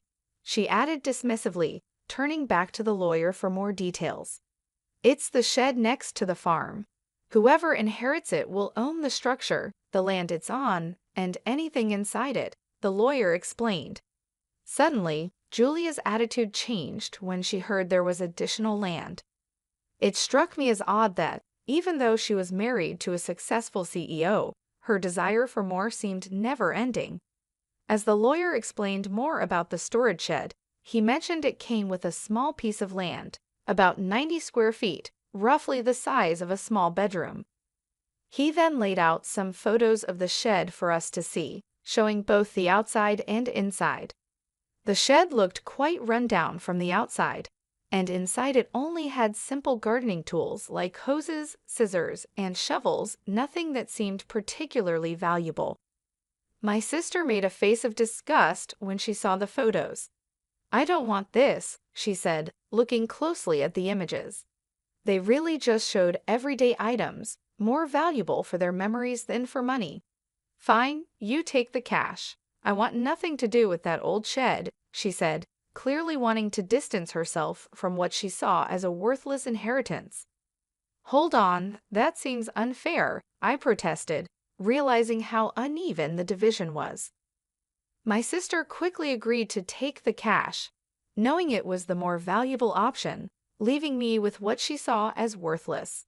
Her insistence made me feel trapped, especially when my mother said, "As long as Julia doesn't complain later, I see no problem with this arrangement." Complain? Why would I? Julia quickly agreed, satisfied with getting the cash, leaving me with the shed. I couldn't hide my disappointment, but before I could argue more, Julia dismissed my concerns, accusing me of being too sentimental. "You care more about our father than money, right?" she challenged, leaving me momentarily speechless. It's true that family should be valued over money, but her quick decision left me feeling unsettled. In the end, my mother inherited the house and land, Julia happily took all of Dad's savings, and I was left with the neglected shed. After agreeing to the division, Julia even signed a document promising not to dispute how the inheritance was split, laughing confidently as she did so. I couldn't contain my frustration and later expressed my disappointment to my mother. "Why didn't you support me?" I asked, feeling let down. My mother insisted she had helped, claiming that her involvement made sure I got the shed. "But I'm not happy with just the shed," I argued, unable to see its value. "You might find something unexpectedly wonderful if you give it a chance," my mom suggested, trying to be optimistic. Despite my frustrations, her words sparked a faint glimmer of hope. Maybe there was more to the shed than it seemed, a thought that left me wondering. I tried to make sense of the day's events. After getting the key from the lawyer, I walked to the shed, which was beside a field about 15 minutes away from our house. The path was quiet and rarely used, adding to the peaceful yet somber atmosphere. The field, which my father had leased until he recently went into the hospital, was now empty, giving the place an untouched and solemn feeling. When I unlocked the shed, I was greeted by a thick layer of dust, showing how long it had been neglected. "Wow, it's really dusty," I said, noticing the heavy scent of disuse in the air. Even though I felt a bit disappointed at first, I still hoped to find something special of my father's, maybe a keepsake hidden inside. As I looked around the shed, it quickly became clear that it was just a simple space filled with farming tools. These items might have held sentimental value, but they didn't seem particularly special at first glance. I thought to myself, maybe I should just take what's inside for now, as I scanned the dim and cluttered surroundings. Then I noticed something odd about the shed's size. It seemed smaller on the inside than it did from the outside, which puzzled me. Was it a trick of the light, or was my mind playing tricks on me? I stepped outside to get a better look, still curious about the strange difference. Driven by curiosity, I decided to explore the outside of the shed. As I walked around to the back, hidden among a dense group of trees, I found a second door. "Wait, another entrance?" I gasped. From inside the shed, there had been no sign of this door. It looked like there was only one way in and out. This discovery hinted at a hidden space, only accessible from this secret back door. A surge of excitement rushed through me. Could this be one of Dad's secrets? He loved surprising us, always finding joy in the unexpected, like the surprises he planned for my birthdays. The memories brought tears to my eyes as I re-entered the shed, determined to find the key to this hidden door. After a thorough search, I was ready to discover what lay beyond it. I found 4 keys cleverly hidden inside the handle of a shovel. Excited, I rushed to the back door and tried one of the keys. With a satisfying click, the door swung open. Inside this small, hidden space stood a large safe, alone and imposing. "Is this from Dad's company?" I wondered aloud, as a flood of questions filled my mind. What secrets did it hold? Was this my father's way of leaving a final piece of himself behind? The discovery hinted at parts of my father's life that I had yet to uncover, like a personal treasure hunt he had left for me to explore. I immediately recognized the safe as the one that used to sit in the corner of my father's office, a familiar sight from my childhood. Seeing it brought a wave of nostalgia over me. This safe was a real connection to my father, making the inheritance feel even more meaningful. Knowing my dad, this felt like just the beginning of his final surprises for me. "There's got to be more," I whispered to myself as I used the third key to unlock the safe. The door creaked open, revealing contents that left me completely amazed, an unexpected legacy. Realizing how important this discovery was, I quickly secured the safe and went to tell my mother. Later, with my husband's help, we moved the safe from my parents' home. It occurred to me that these valuable items, likely part of my inheritance, might have tax implications. Wanting to handle this properly, I decided to seek legal advice. Following the lawyer's suggestion, I contacted a certified public accountant, CPA, recommended by a friend to help navigate the possible tax issues. This professional took care of the complicated details, making sure everything was in order. A year passed as we dealt with these matters when, unexpectedly, my sister showed up at my home. Her visit was surprising, especially considering our strained relationship over the inheritance. "I was just in the area," she claimed, but her uneasy behavior and the fact that we lived 20 minutes apart made her visit seem less than casual. Despite our complicated history, I invited her in. After serving coffee, she seemed restless and finally asked, "Did you win the lottery or something?" Her question puzzled me. I never played the lottery, and it wasn't the time for my husband's holiday bonus. "What are you getting at?" I asked, trying to understand her point. I finally asked her to clarify her strange accusations. Her mood shifted suddenly to irritation. "Are you making fun of me?" she accused. Her reaction confused me even more, as her question seemed completely unexpected. I had no idea what made her think I had come into a lot of money, especially since only my family knew about the mysterious contents of the safe. My sister was filled with curiosity about money, insisting that I must have received a significant amount. She told me about a recent conversation with our aunt in the city, who unknowingly sparked her curiosity. Our aunt mentioned receiving a $5,000 gift card from me as a thank you for visiting our father during his illness. This gesture led my sister to wildly speculate that I had stumbled upon some unexpected fortune. "You've come into some money, haven't you? Just admit it," she pressed, looking for answers. Understanding what had led to her questions, I sighed, which only irritated her more. "What's with the attitude? Are you making fun of me?" she demanded. I tried to explain that it was just a gesture of appreciation, but she questioned where the money for such gifts came from. I reminded her of the inheritance, specifically the dusty shed she had dismissed, and then revealed the discovery of the safe inside it, a real treasure trove left by our father. The safe contained a collection of valuable watches, a passion of our father's. Although I wasn't sure of their exact worth, it was clear they were valuable, especially considering the modest savings left behind. This revelation led to a discussion about the possibility of having to pay inheritance tax, a concern my mother had raised when she learned what was inside the safe. "What should I do, Mom?" I asked, seeking her advice. My mother suggested handling everything openly and honestly, reminding me that secrets like these usually come to light eventually. Following her advice, I contacted the lawyer we had previously consulted. The lawyer explained that the value of inherited items determines whether inheritance tax applies. This led me to take the responsible step of accurately declaring the inheritance and ensuring I was complying with all the legal and financial requirements of my newfound wealth by seeking professional advice. I found out that a certified public accountant, CPA, could help manage the valuation and tax obligations of the inherited watches for me. Trusting the CPA with this task, we discovered that the collection was worth an incredible $500,000. Because of their high value, it was clear that inheritance tax needed to be paid.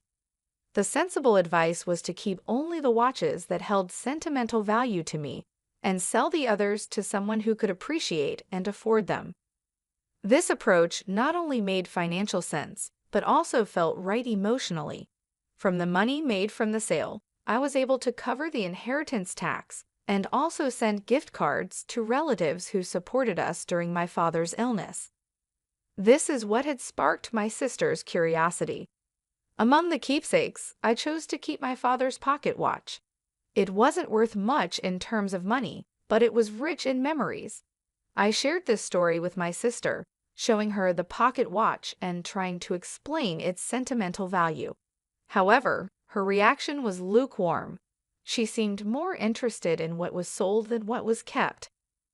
When she asked about the remaining watches and the safe, I told her it was our mother's house and explained its size and importance to our father's business. Her response was thoughtful, which left me feeling uneasy about her intentions. However, she left without asking any more questions, much to my relief, though I couldn't shake off an unsettling sense of worry. My fears were somewhat confirmed that very night when I received a distressing call from my mother, urging my husband and me to come to her house quickly. As we approached, the scene was alarming: red lights flashing in the darkness, police cars stationed outside. Pushing through the gathering crowd, I found my mother and learned what had happened.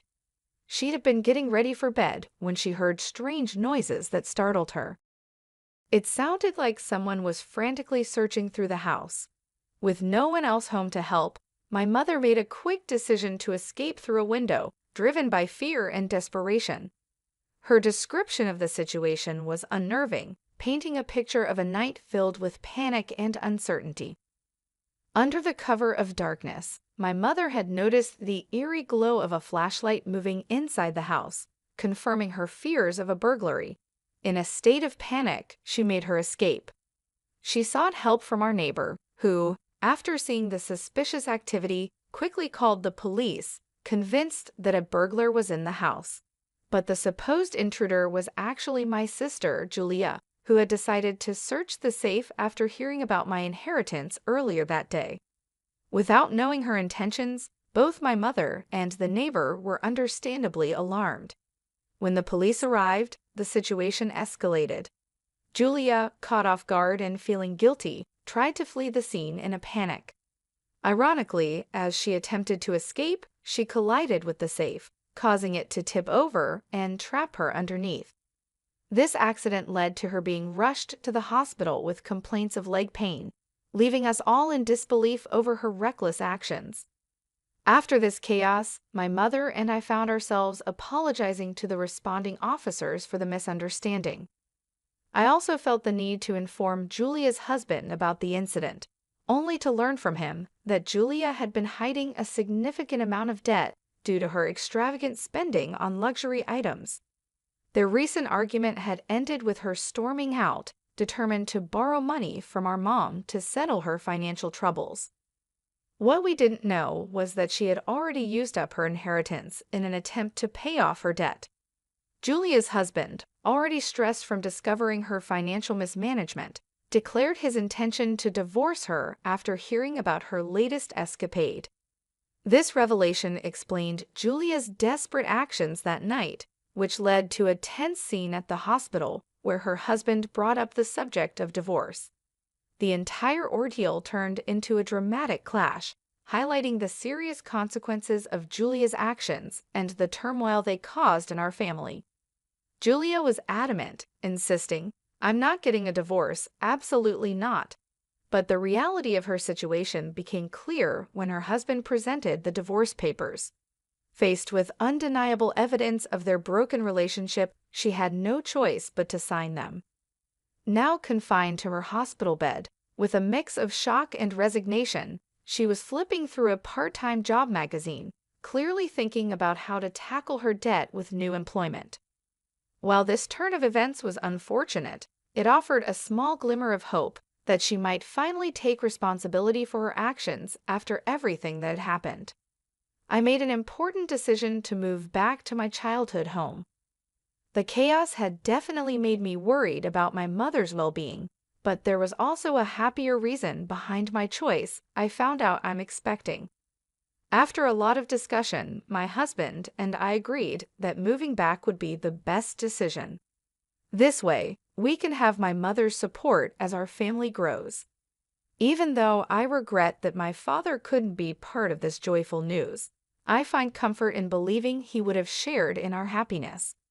As I step into this new chapter, the excitement of welcoming a healthy child fills me with peace and hope for the future, despite the recent family troubles. My daughter is joining the company, so I need you to resign. Today is your last day. Those were the unexpected words I heard from the president on the morning of the 15th. I was completely taken aback, unable to find the words to respond. The 15th was the day we usually paid our suppliers, and while some payments were done through bank transfers for our long-term suppliers, I'd also made direct payments and personally visited some of them as a courtesy. You look like you can leave right away. I'll give you the day off, just for you, so you should leave quickly, the president added. He practically pushed me out of the office, and the door closed with a sharp snap right in front of me. I stood there in shock, not knowing where to begin or how to argue my case. My name is Julie. I joined this family-owned paving company straight out of high school and have worked here as a clerical worker for 11 years until just now. The company had around 35 employees, and when the current chairman was still the president, the workplace atmosphere was wonderful. It was a comfortable place to work. The chairman, now retired, used to closely collaborate with the younger employees, and his wife, Olivia, would come in daily to assist with various tasks until he was hospitalized. Their daughter, Maria, was skilled in both fieldwork and office tasks, and her husband was the site manager, respected and trusted by all the on-site employees. Even though they were the founding family, they never acted superior or looked down on us employees. It would have been wonderful if this enjoyable and smooth-running company life had continued, but reality had other plans. Unfortunately, at the end of last year, the chairman was diagnosed with cancer during the company's group medical examination. Due to his health condition, he decided to retire as president and appointed Maria's husband, the site manager, as the next president. Both the employees and I fully supported this decision. We all agreed that the chairman should focus on his treatment, and we wished him a long and healthy life. However, things took an unexpected turn when the chairman's eldest son, Adam, suddenly showed up with his family. I had no idea where he had heard the news, but it turns out the chairman had another child besides Maria. This other child was Adam, who had been disowned about 27 years ago, and I had never known anything about it. According to the senior employees, Adam had been quite a troublemaker in his youth. He frequently got into trouble with the police, and every time something happened, the chairman and his wife, Olivia, would have to go and apologize for his behavior. After dropping out of high school, Adam got involved in multi-level marketing schemes and fraudulent activities, which eventually led the chairman to make the difficult decision to disown him. Despite being estranged from the family for a long time, Adam suddenly reappeared one day, pleading with his father, "Dad, I've realized my mistakes. Please forgive me." I was stunned to witness this unfold in our small company, where the president's office and the clerical room were essentially the same space. Adam expressed a strong desire to reconcile with his father and to work in the company, but given his troubled past, it was hard for anyone to believe in his sincerity. The chairman, deeply moved by Adam's plea, apologized to everyone in the company and asked, "I know about Adam's past, but I ask you to give him another chance." Maria and the senior employees, who were well aware of Adam's history of trouble, couldn't fully embrace the idea, but they also couldn't turn down the chairman's heartfelt request. So Adam and his family moved into the annex of the chairman's house. Adam became an employee of the company, and his wife took on household duties. I only saw their daughter once when she visited the company. She seemed to be a college student. The chairman truly believed that Adam had changed for the better after facing many hardships in life. Olivia was overjoyed to have her son back and often talked about how they would rebuild the company together as a family. However, problems soon began to surface. Adam insisted, "I'm the eldest son, so I should be the next president," which created tension between him, Maria, and the site manager. Although Adam tried to appear hardworking in front of the chairman, the truth was that he did very little. He frequently made demeaning remarks like, "Physical labor is for the workers," and "You're all just worker ants. Work silently." Naturally, his attitude made him very unpopular among the employees. Some of the younger workers even went directly to the chairman, saying, "I can't work under these conditions." Despite this, both the chairman and Olivia pleaded with everyone, saying, "We will talk to Adam about this. Please try to see the bigger picture." Unfortunately, due to stress or other reasons, the chairman's cancer suddenly worsened, and he was hospitalized 5 months ago. During this time, Adam made a bold declaration. "I am the president," Adam declared, despite many employees advising the chairman and Olivia to stick with their original plan of appointing the site manager as president. However, in the end, they chose Adam, their biological son, over their daughter's husband. This decision stirred up quite a bit of grumbling among the employees, who felt the chairman and Olivia were either blinded by parental love or losing their sharp judgment as they aged. The once harmonious atmosphere of the company became tense and uncomfortable. Tensions were high, and it was clear that the decision had caused a rift. Maria and the site manager, her husband, began working behind the scenes to keep the company running smoothly. This left me handling all the administrative tasks alone, a job that was once shared among Olivia, Maria, and me. Now, I often found myself working overtime, sometimes leaving so late that the date had already changed by the time I got home. Meanwhile, Adam seemed to have no interest in the responsibilities of running the company. He treated administrative duties as if they were effortless, spending his days at hostess bars, betting on horses, or gambling. My relationship with Adam, the new president, took a serious downturn over an issue with expenses. Adam had been using the company's credit card for personal dining and entertainment, and while I had overlooked it to some extent, this time the expense crossed a line.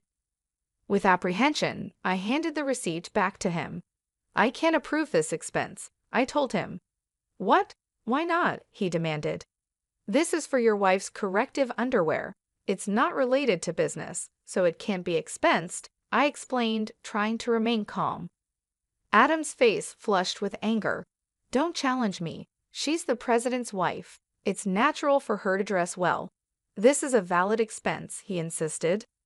"No, that's not how it works.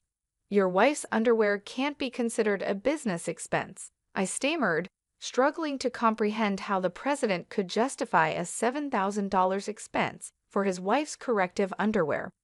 His next suggestion left me even more bewildered. "Then let's turn selling corrective underwear into our new business venture. We'll categorize it as inventory, so it counts as an expense," Adam said, seeming pleased with his idea. I was at a loss for words. "We're a paving company," I managed to say, trying to make him see reason. "So what? We can threaten clients that if they don't buy from us, we'll cancel their contracts. Everyone will buy It's easy money. $31,000 for $7,000 worth of product." Adam chuckled loudly, but I felt horrified. "That's absolutely unacceptable. It will damage our credibility," I snapped at him in anger. From that moment on, I became the target of the president's disdain. Day after day, I endured constant berating from him. The situation became so difficult that I wasn't sure how much longer I could handle it. I thought about quitting many times, but I kept going. My loyalty to the chairman, who had always supported me, and my concern for the team, who would struggle if I left, were strong reasons to stay. The truth was, I couldn't afford to lose my job suddenly either. So I decided to tough it out until the right moment came for me to move on. But then, out of nowhere, I was fired. If I quit abruptly now, it will cause problems for our clients, I thought to myself. Taking a deep breath, I gathered all my courage and confronted the president. I can't do this. I can't just leave without proper notice and a handover. Even your daughter wouldn't be able to handle the workload right away. Besides, today is the day we need to handle payments, I said in one breath, fully expecting the president to explode in anger. As expected, the president's face turned red with rage. Shut up. I told you to resign because my daughter is joining the company. Today is your last day. After the payment, let them wait until they come to collect it. There's no need to pay them up front, he barked. Excuse me, isn't it normal to pay for something once you buy it? I was shocked and tried to explain it to him calmly, as if I were talking to a child. But the president responded with something so unreasonable that I couldn't believe he was serious. If that's the case, just threaten to switch suppliers. Tell them we won't make the payment this time, so they should give it to us for free. What? That's not something we can do, is it? I was so stunned that I couldn't find the right words to respond. You're completely useless. My daughter has a college degree. She can handle office work easily. As family, she won't question my expenses like you do. You're all talk and no action. We don't need someone like you in our company. Leave now, the president sneered. It was clear that he intended for his daughter to take over the accounting, so he could justify personal expenses as business expenses. Oh, is that so? Just remember, I won't regret this, I replied. I realized that words were useless at this point, and my patience had worn thin. I quickly gathered my belongings and left the company. Feeling sorry for our clients, I called Maria. Even though I knew Olivia and Maria were busy taking care of the chairman, this was urgent. I explained everything to her and trusted Maria to handle the situation. Once I left the company, I suddenly found myself with nothing to do. Being fired without notice clearly violated labor standards laws. I decided to report this situation to the labor standards office. I knew the company could get into serious trouble because we were part of the middle company payment system. This system supports small and medium-sized businesses that can't always afford to pay severance on their own. By using this system, I could claim my severance pay and 1 month's salary. There wasn't a rush, though, because I had up to 6 years from my retirement date to apply, and the Labor Standards Office had a 4-year statute of limitations. With my usual professional habits, I started playing out the steps I needed to take and the timeline for my retirement. I decided that I could take it easy for at least a week. Lately, I had been working overtime and weekends without a break, leaving no time for myself. There were many places I wanted to visit once I had some time to relax, so I chose to go on a day trip to the beach for a refreshing break. After enjoying a peaceful day at the beach, I checked my phone, which I had left in a locker. I found several missed calls, emails, and voicemails waiting for me. One email from Maria caught my attention. It said, "The payment process went smoothly. Everything is in order." I felt a sense of relief, despite how abruptly the president had dismissed me. Still, I couldn't shake the guilt I felt for leaving my job in anger. Next, I listened to the voicemail from the company. It was the president's panicked voice saying, "Hey, what's going on? They're saying I'm not the real president. Did you know about this? Explain yourself." I couldn't help but chuckle at his sudden realization. After that, I continued to check my emails and voicemails, and among them was a message from the chairman, asking me to come to the hospital. That evening, I promptly headed to the hospital. When I arrived, I found Olivia and the president already there in the room with the chairman. As soon as the chairman saw me, he greeted me from his bed, saying, "Julie, I'm truly sorry for my foolish son." Before I could respond, Adam, the president, arrogantly shouted, "Hey, what's going on? I'm not the official president. Explain yourself." The chairman quickly silenced him with a stern command, "Quiet down." It turned out that right after I had called Maria, she immediately informed the chairman and Olivia about everything that had happened. Upon receiving the news, The chairman had contacted Adam, who had been acting as president, and asked him directly, "Do you really not know anything? So what's the truth?" I calmly explained to Adam, the president, who was still shouting in confusion, "Adam, you didn't have any legal authority. Your role as president was just a title." It might seem confusing, but in business terms, being the president is a position within the company that doesn't hold legal standing like a representative director does. The representative director is the person who is legally responsible for the company's actions externally. It's a more formal role that requires specific legal procedures to change. I continued, while the title of president can be changed informally within the company, changing the representative director involves complex legal processes.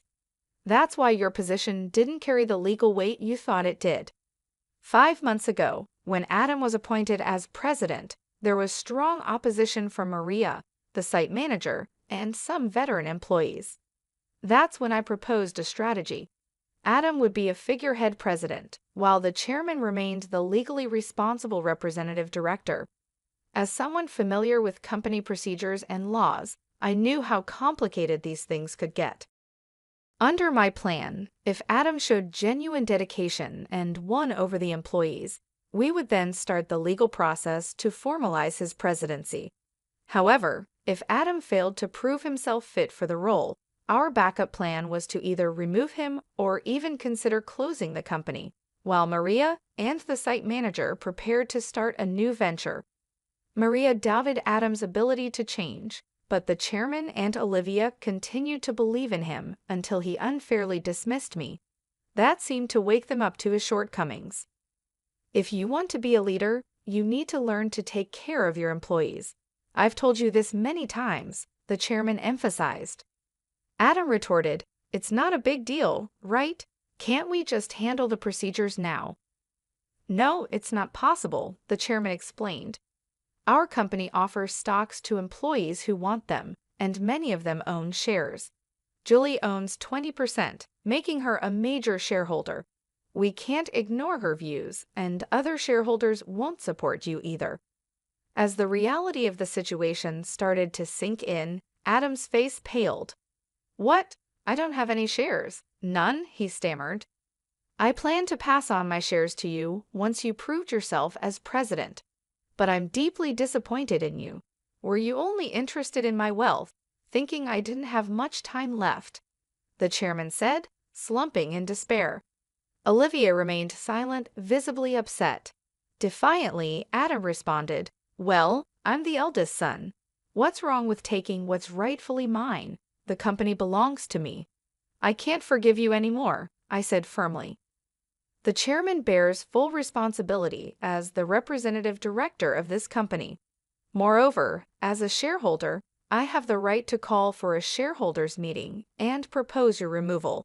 I made my stance clear. The president's face drained of color as he realized the seriousness of the situation. "You mean I could be fired?" he stammered. "Adam, you were just a clerk," I replied. "Julie is right. At this point, no one will support you," Olivia interjected, her voice full of concern. She then turned to me, "Julie, I owe you a sincere apology. I regret the trouble caused because of my love for my son. Please tell me what you'd like to do." I confronted the president directly. "Mr. President, I no longer wish to work under your leadership, so I am resigning immediately. However, I expect to receive my severance pay along with 1 month's salary, including unpaid overtime and holiday pay. As a shareholder, I will also take action through the Labor Standards Office to remove anyone who is harmful to the company." As I spoke calmly, I noticed the president's complexion shift from pale to completely white. I continued, informing them that Maria had been actively visiting clients and successfully promoting our new company. Many clients had already decided to switch from our current company to the new one, and most of our employees were planning to follow suit. "That's impossible. I'll sue you," the president threatened, his voice cracking with desperation. But before he could say anything more, the chairman intervened firmly, cutting him off. "I am the representative director. "You have no such authority," the chairman declared firmly. The president collapsed to his knees, and I felt a mix of emotions: regret, disappointment, and a strange sense of closure. "Mr. President, it's unfortunate that things had to end this way. If you had changed your approach when you returned, things might have turned out differently. There were plenty of opportunities for understanding if you had made an effort to learn and adapt," I said, trying to convey the missed chances. Ultimately, it was the president who squandered those opportunities, a classic case of reaping what you sow. In the aftermath, the chairman made the difficult decision to shut down the company, leaving Adam unemployed. The president's wife tried to sell the corrective underwear, but her efforts didn't succeed. They faced legal issues due to their aggressive sales tactics and were eventually arrested for their involvement in a pyramid scheme. When Maria returned to her parents' home, she found boxes of unsold underwear left behind. As for their daughter, she found employment elsewhere, although I'm not sure where exactly. As for me, I'm now happily working at the new company started by Maria and the site manager. I cherish the relationships I've built with others and strive to live authentically each day. Life has moved on, and so have I, with a renewed sense of purpose and fulfillment.